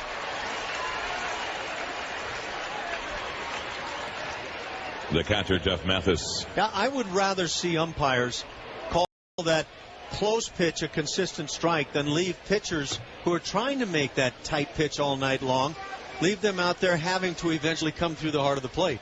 There have been a high number of strikes thrown vis-a-vis balls, and it's been a quick-paced game, as we mentioned, and I think in great part because of Randazzo behind the plate. Blake Bevan also has a nice quick pace. And another guy who's picked up a much quicker pace than he had a year ago is Carlos Villanueva. So Rajai Davis is at second base on his 13th two-bagger of the season. Mathis at the plate 0 for 1. He's picked up a sacrifice fly and RBI in the fifth inning. He takes a curveball for a called strike. And with that double by Rajai, another name goes into the draw for the Brett Laurie autographed jersey. Spitz, give it a crack. Stay tuned at the end of our game for all of today's entrants. And now right-hander newcomer Brad Lincoln starting to get loose in the Blue Jays bullpen in left center. Turning to bluff to second base is Bevan, as Dustin Ackley plays right near the runner at second base. That's exactly how they played it in the fifth inning. Rajai Davis was at second base. Anthony Gose was at first. That great speed, you can't ask for more. But Rajai took off running, and that brought Gose along with him. And then eventually Rajai shut it down, and he was hung out to dry, caught stealing 2-6 to end the inning. Pitches right on the hands of Mathis. He pops it up to the first baseman, and that's going to do it for the Blue Jays in the seventh inning. They get nothing but that two-out double as Rajai Davis is stranded. We played 6.5. Seattle leads over the Blue Jays as they try to sweep them away here in this three-game set. It's 4-3 Seattle. Our game brought to you by Home Hardware. This is the Blue Jays Radio Network.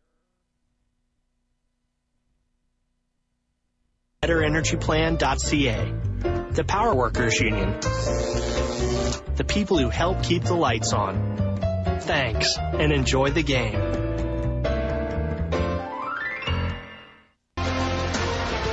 This inning is brought to you by your Honda dealers. And a reminder, Blue Jays Talk is coming up right after the game with Mike Wilner. We move on to the bottom of the seventh inning. Seattle leads it 4-3. Carlos Villanueva's night's work is done. He leaves having pitched 6 innings, allowing 7 hits, 4 runs, all of them earned. No walks for Carlos and 6 strikeouts, allowing 1 home run. And that was a big one, hit by former Blue Jay Eric Thames, and it came with 2 outs in the fifth inning. Eric hit quite a bomb out toward right center field, a bit more towards center field. And that tied the game at 3 at the time. It had been 3-1 Blue Jays. So that was a huge swing in the ball game. Mariners added 1 more in the 6th inning, and now Aaron Loop picks it up. He brings a strike called on the left-hand hitting Mike Karp. A couple of left-hand bats to start this inning.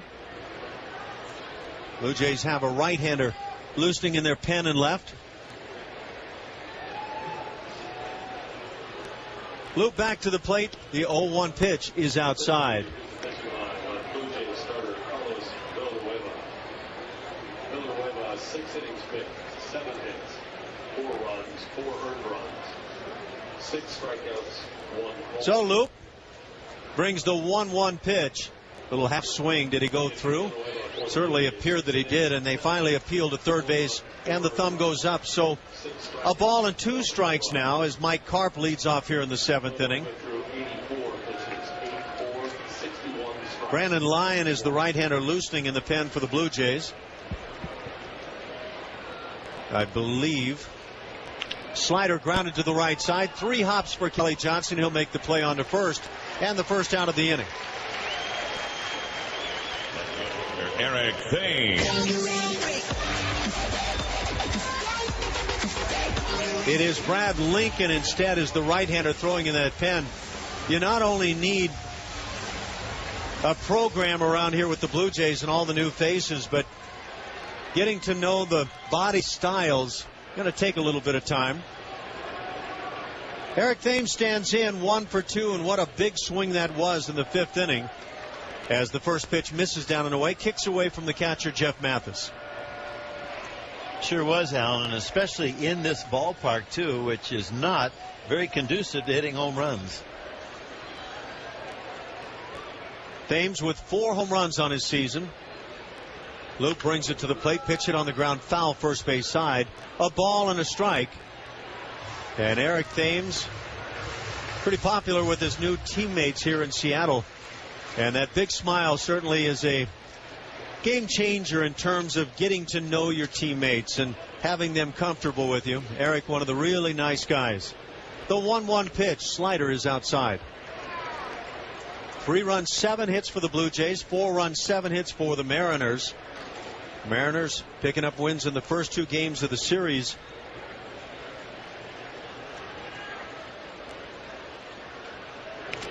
Pitch is tapped foul at the plate. Mariners have won 3 of the first 5 games between the 2 teams on the season. They'll play 9 overall. Seattle comes back into Toronto for 3 more.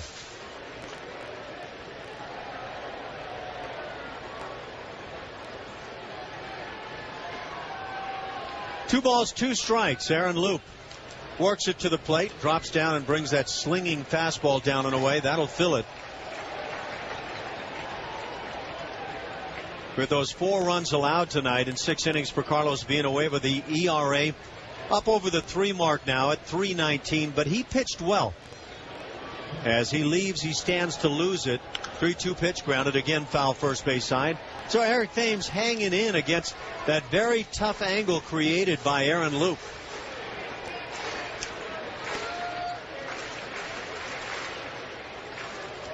Aaron Loop is a good-looking young pitcher, 24 years of age, now working his 8th game for the Blue Jays.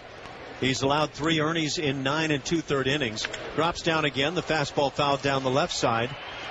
That is a tough angle for left-hand hitters to hang in on.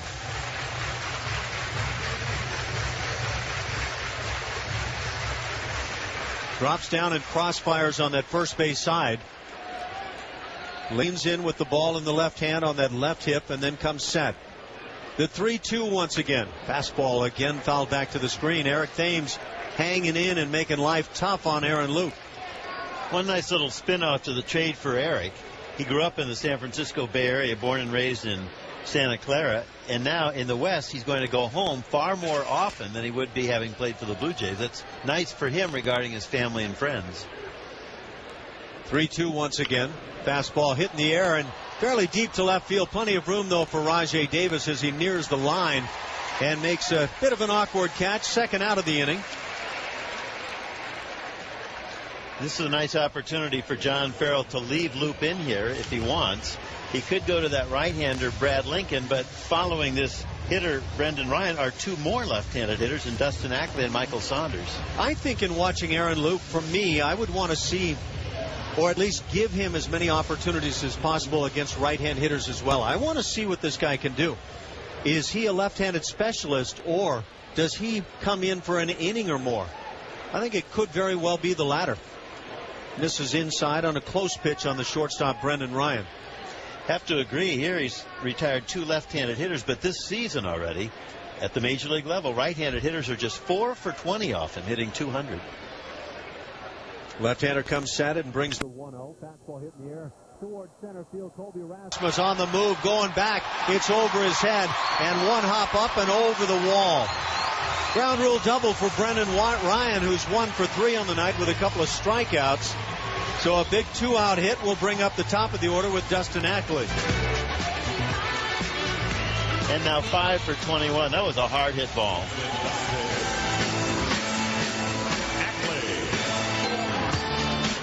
And the reason I kind of rephrased is I don't want to see a couple of at-bats against right-hand hitters and suddenly, after they do well, say, well, maybe he doesn't face right-hand hitters.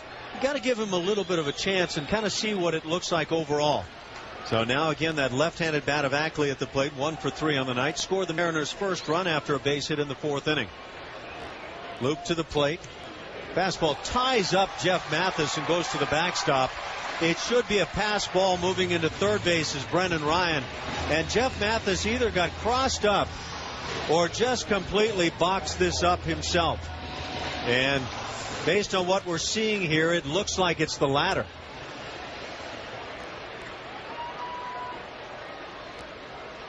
Don't know what went on for Jeff. He doesn't talk things over with his left-hander. And the ball got a piece of that right hand, so he's hurting a bit. So it is a pass ball. Ryan now at third base. Loop from the stretch. Fastball down and away. And you're right. Even though it might not have been a cross-up, it sure looked like he was crossed up. Well, after a cross-up, as a catcher, you're certainly going to talk to your pitcher about the signs. Some catchers will do it nonetheless to make it look like it was a cross-up. Here the pitch is low. 3-0 the count. And now Aaron Loop falls behind on the left-hand hitting Dustin Ackley. And I think Jeff Mathis just kind of embarrassed himself there and didn't want to make excuses. Fastball at the bottom of the knees for a called strike. That's been a strike all night long. 4-3 Mariners here in the 7th inning. Blue Jays had that 1-0 lead in the 1st inning on the home run by Colby Rasmus.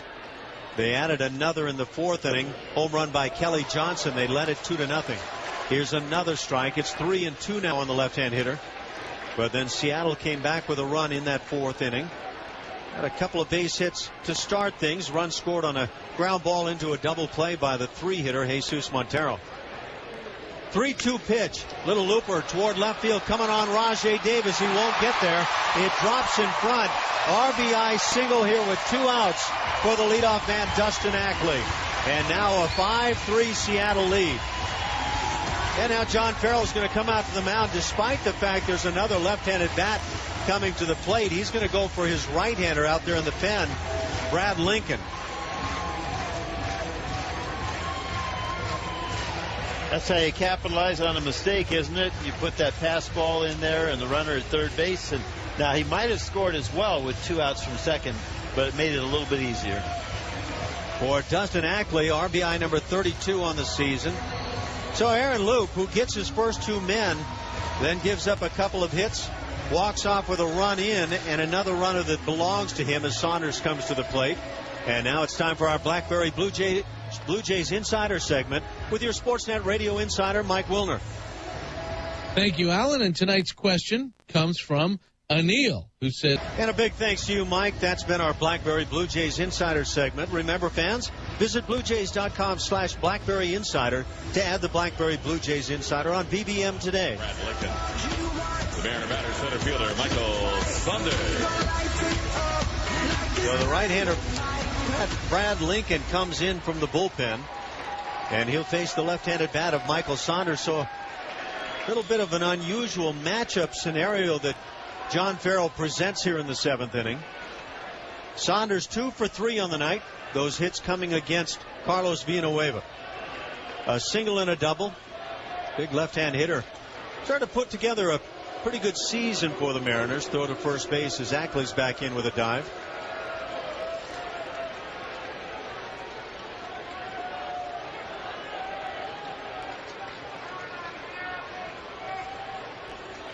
Brad Lincoln leans in with that glove on his left knee and now gets the sign.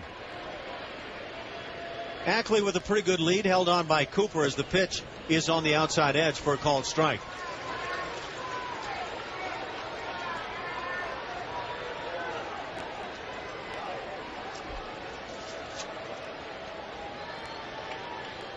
Oh, and 1 the count.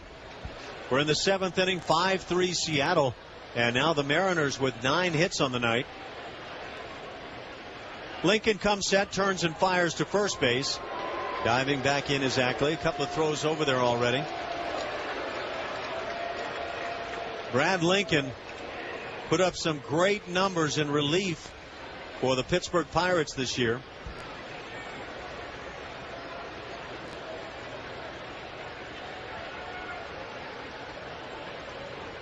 Right-hander set and brings the 0-1. Little jam shot, fly ball shallow to center field. Rasmus on the move. He'll make a fine running grab right down around his knee, and he was on the dead sprint toward the plate.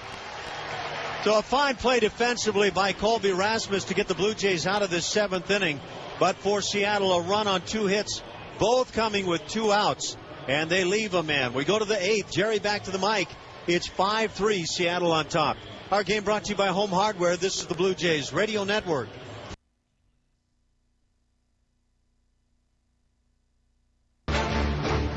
We are live from the Blackberry broadcast booth here at Safeco Field in Seattle. Top of the 8th we go. Mariners lead at 5-3. Starter and right-hander Blake Bevan.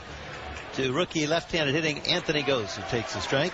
The Super 8th inning brought to you by Super 8. Enter to win $500 in gas money and 3 free nights or other prizes with Super Highway.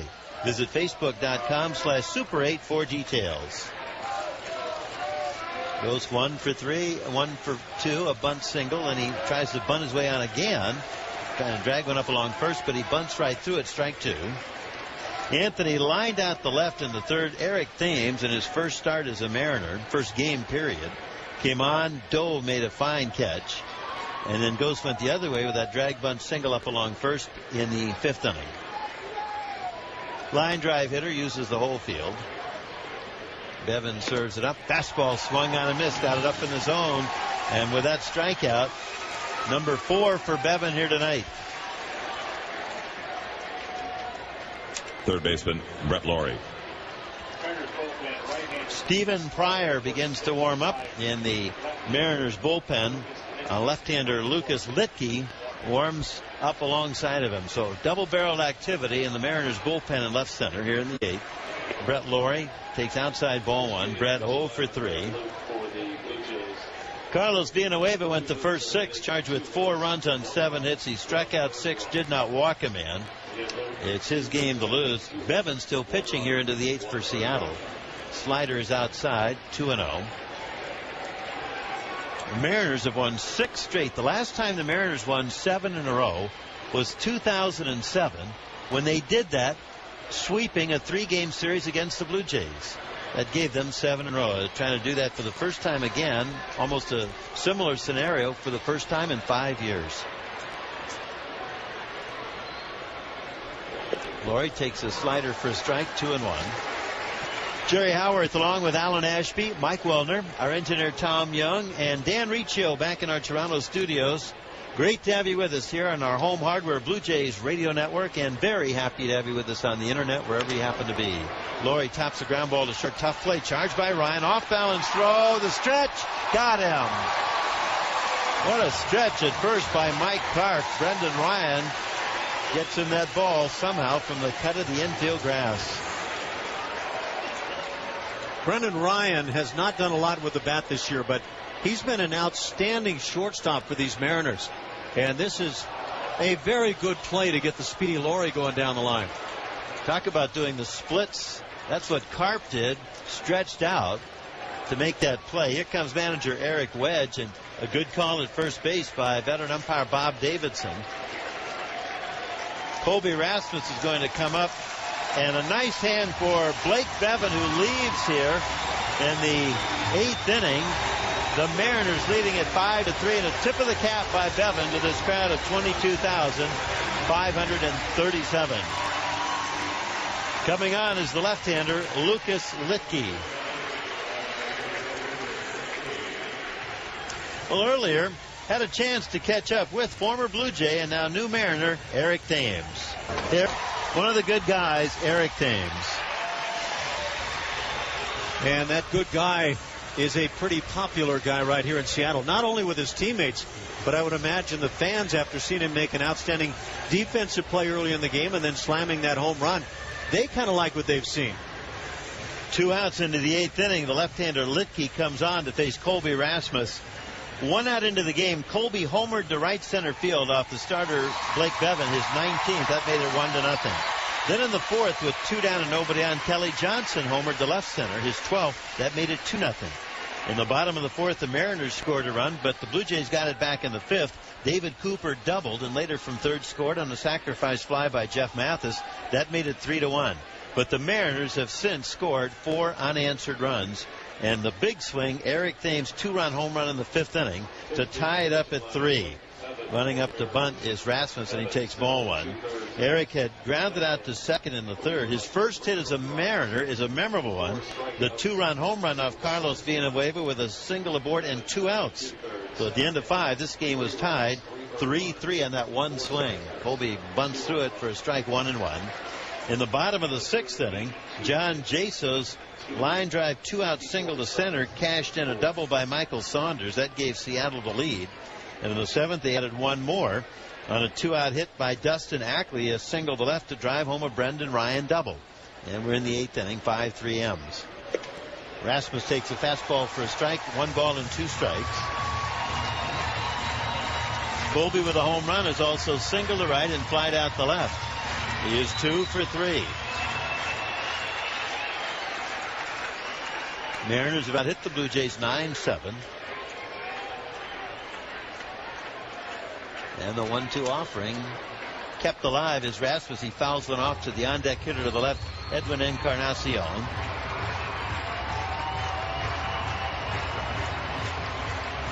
Now the right-hander Stephen Pryor finishing his warm-ups. Litke could be here just for this one reason. A situation to get the left-handed hitter out. If he loses him, the odds are Pryor would come on to face Edwin. 1-2 pitch. Strike 3 call. Fastball at the knees. Inning over. Bottom of the 8th we go. Mariners 5, Blue Jays 3. Brought to you by Home Hardware. This is the Blue Jays Radio Network.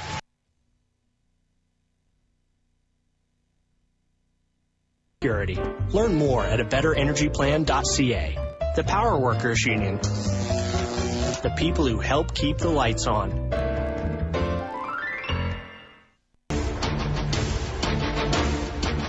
Mike's Hard Lemonade presents the game-changing moment coming up right after our game. Change the game with Mike's. 5-3 Mariners, bottom of the 8th inning. Brad Lincoln will stick around to pitch to Jesus Montero.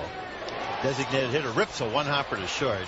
Snagged by Escobar. Now with a good throw to first to get him. 1 pitch, 1 out.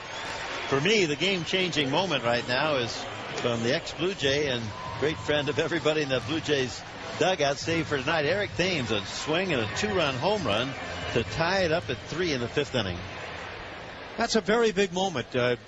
You could also talk about the Rajai Davis caught stealing with Anthony Gose running along with him in the 5th inning. That was a big out for the Blue Jays. John Jaso, left-hand hitting catcher tonight, takes ball 1. As it turned out, the last out of the inning, so it's hard to size up because with 2 outs you don't know if you're able to do anything behind. Lincoln's pitch hit first base side, taken nicely in foul ground. Backhand stab by Cooper. Underhand toss to Lincoln, covering. Nicely done. 2 away. Third baseman Kyle Seager. I actually think there's a lot of proving to be done by David Cooper as a first baseman defensively. And if he can do a nice job down there, he'll get, you would think, plenty of playing time. Edwin is going to get his time at first base as well. But I really think John Farrell and everybody wants to see what David can do defensively. Say be sure and enter our VTech bottom of the 9th trivia challenge for your chance to win weekly VTech phones plus a trip to next year's spring training in Florida. Get all the details at sportsnet590.ca/VTech. 5-3 Mariners, bottom of the 8th inning, 2 quick outs. Kyle Seager, left-handed hitter, and third baseman takes ball 1. From the 27-year-old and newly acquired Brad Lincoln, coming over from the Pittsburgh Pirates. Pirates made Brad a first-round pick 6 years ago out of the University of Houston. Pitch launch foul, third base side. Moving over Laurie. He's got some room and steals it out of the glove of a fan in the front row. A great backhanded catch to end the inning. With that, we go to the ninth inning. Last call for the Blue Jays. Coming up, Encarnacion, Johnson, and Escobar. The Mariners lead at 5-3. Brought to you by Home Hardware. This is the Blue Jays Radio Network.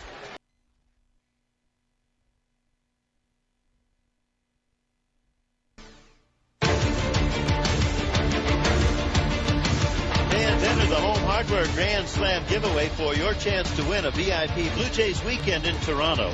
Visit BlueJays.com to enter. Only from Home Hardware, the official home improvement retailer of the Toronto Blue Jays. Tom Wilhelmsen comes on. He's the closer. He's saved 14 of 16 games since he took over the role from Brandon Ligg. ERA 2.5 for Wilhelmsen. That's in 48 games. He can strike people out. Among American League relievers, second in the league with 64 strikeouts. And first with 53 2/3 innings pitched. He's got a 2-run lead to protect. Here's Edwin. DHing tonight. Blue Jays right-handed hitter with some muscle. Takes up and in ball one. Edwin has grounded out 3 times to the left side. Once into a double play. Wilhelmsen's pitch, swing and a miss on a fastball at 98 miles an hour. Well, that'll strike out a few people. I wonder why they considered this guy as the closer. Brandon Ligg no longer a Mariner. Lost his job, lost his team. And Wilhelmsen picking him up. Big strapping right-hander. Fastball high. Hard to believe that tremendous arm of Brandon Ligg could flounder here in this ballpark setting for half of your games.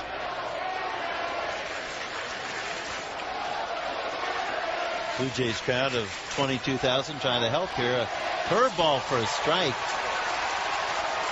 2 balls and 2 strikes. Wilhelmsen, like Casey Jansen, took over the closer's role for Wilhelmsen. It was on June 4th, and since he's pitched to an ERA of 1.07. He's allowed 3 earned runs in 25 1/3 innings. That's all. Back he comes. Breaking ball hit into the air into left field. High, deep, playable. Eric Thames to the corner, pulls up on the grass, makes the catch. 1 out in the 9th inning.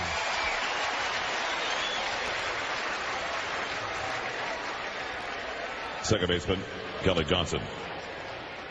Be sure and watch every out-of-market Blue Jays game live or on demand on your favorite device. That's MLB.TV Premium.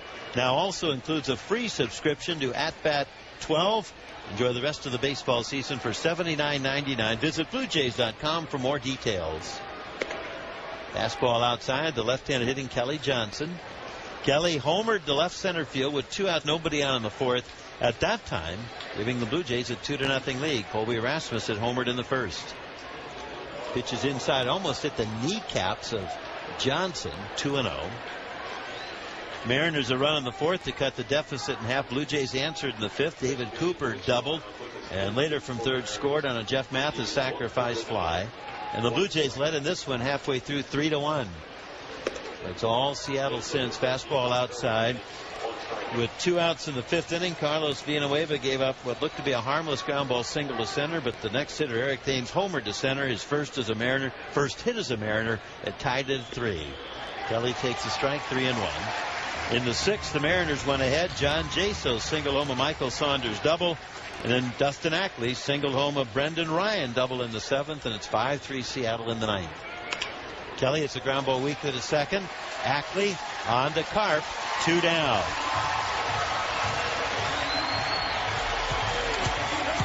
Here's Yunel. Shortstop Yunel Escobar.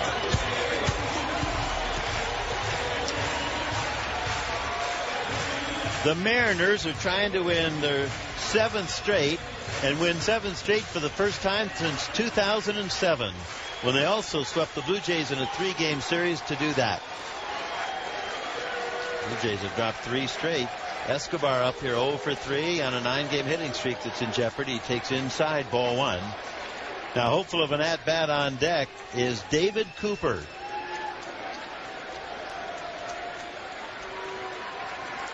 Tom Wilhelmson's pitch. Fastball popped up foul, but that's going to get out of play beyond the Mariners' first base dugout. It's 1-1.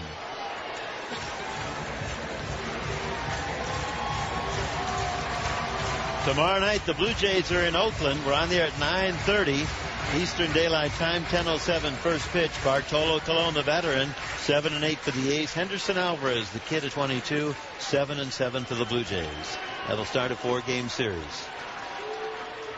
Fastball fouled right off the left shoulder of catcher John Jaso. That got him good. It's a ball and 2 strikes, and Jaso will shake it off. He allowed himself 1 second of pain and then said, "Give me the baseball. I'm ready to go." 1 ball and 2 strikes.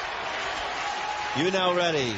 Pitch on the way. Breaking ball swung on and fouled back. Just got a piece of it. Good swing on a nasty pitch.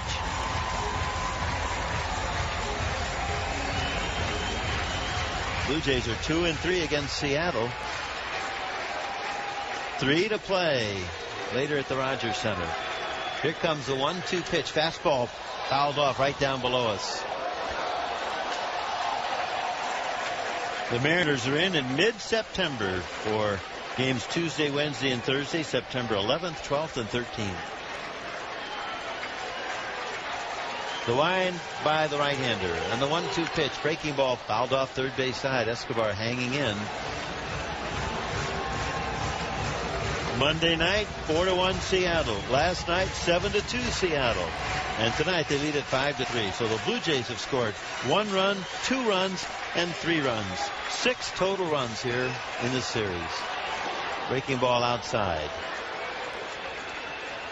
And that's for a team that the game before that at home lost 5-1 to the Tigers. And that day on Saturday, then the Blue Jays would lose 4-1 on Sunday.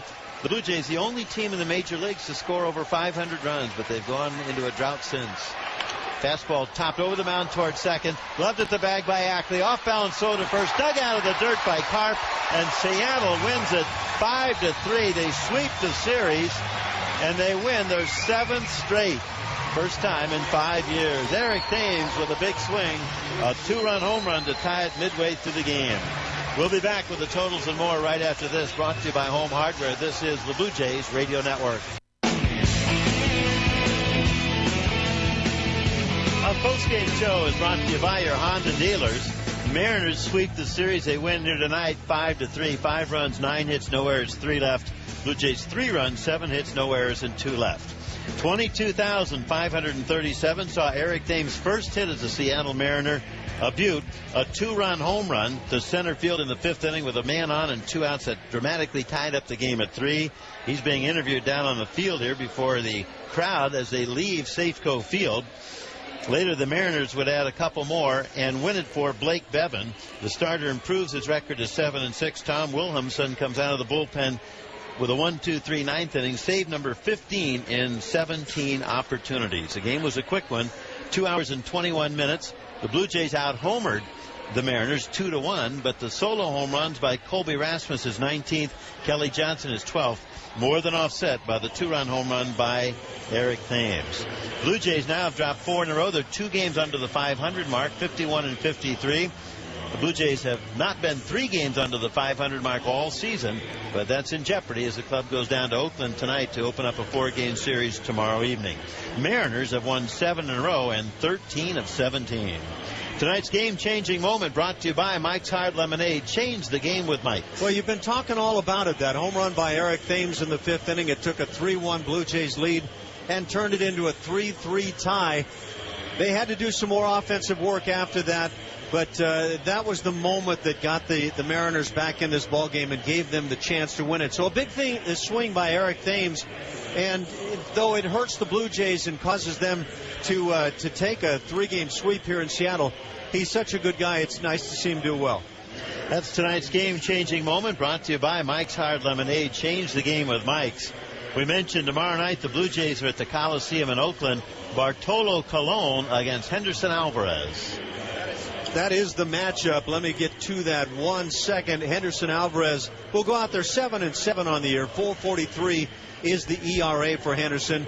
He's won his last 2 starts, and in the process, The last start was one of the best we've seen for a long time from Henderson. He went 7 innings, allowing just 1 run in the win, 5-1 over the Detroit Tigers. And I think everybody involved with the Blue Jays hopes that that's kind of a decisive turning moment for Henderson, who's had a lot of struggles over the course of the season.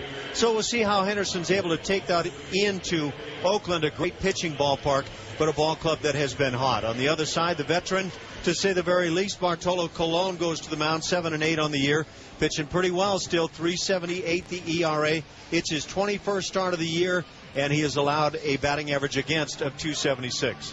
And no matter how the pitching stacks up, Alan, in the last 4 games, the Blue Jays have scored a total of 7 runs, and they have to do much better than that. To come into Seattle and be outscored 16-6 in a 3-game set, very, very surprising. In tonight's game, won by the Mariners 5-3, the Blue Jays hit 2 doubles. And our Spitz doubles qualifiers are Anthony Canto from Markham and David Nanlao from Mississauga. Remember to enter the Spitz Crack-A-Double contest at sportsnet590.ca. Every time a Blue Jay hits a double, we will draw 1 lucky entrant. When Brett cracks a double, that lucky entrant will get double the chance to win the weekly prize, an autographed Brett Laurie jersey. Spitz, give it a crack. Final score, Mariners 5, Blue Jays 3. The Blue Jays just finished July 11-14. They're 0-1 in August. They have to score some runs. It won't be easy against Cologne down there in Oakland tomorrow night. That's it as we send it back to Mike in Toronto. Thank you, Jerry. And you and Alan and Tom have a lovely trip down the coast to Oakland, where the Blue Jays will open that 4-game series. The Blue Jays have lost 4 in a row, and they are at their low point in the season, 2 games under 500. No Jose Bautista, no J.P. Arancibia, no Adam Lind, and lately no offense. 7 runs scored in the last 4 games. Carlos Villanueva was pretty terrific through 4 2/3, but then he got roughed up pretty hard the next trip through the lineup. And Eric Thames makes his Mariners debut a good one, makes a terrific catch to rob Anthony Gose of at least a single, if not more. And then hits the game-tying 2-run homer with 2 out in the bottom of the 5th inning. The Blue Jays did not score from that point on, managing only 1 hit, while the Mariners got another run in the 6th off Villanueva and one in the 7th off of Aaron Loop to beat the Blue Jays 5-3. August does not start well for your Toronto Blue Jays, but we are going to Blue Jays talk it up nonetheless. Phone lines are open at 416-870-0590, star 590 on the cell, and long distance, 1-888-666-0590. The Blue Jays get swept. They fall 5-3 to the Mariners. Your calls are next. It's the Blue Jays Talk on the Honda Postgame Show on the Blue Jays Radio Network.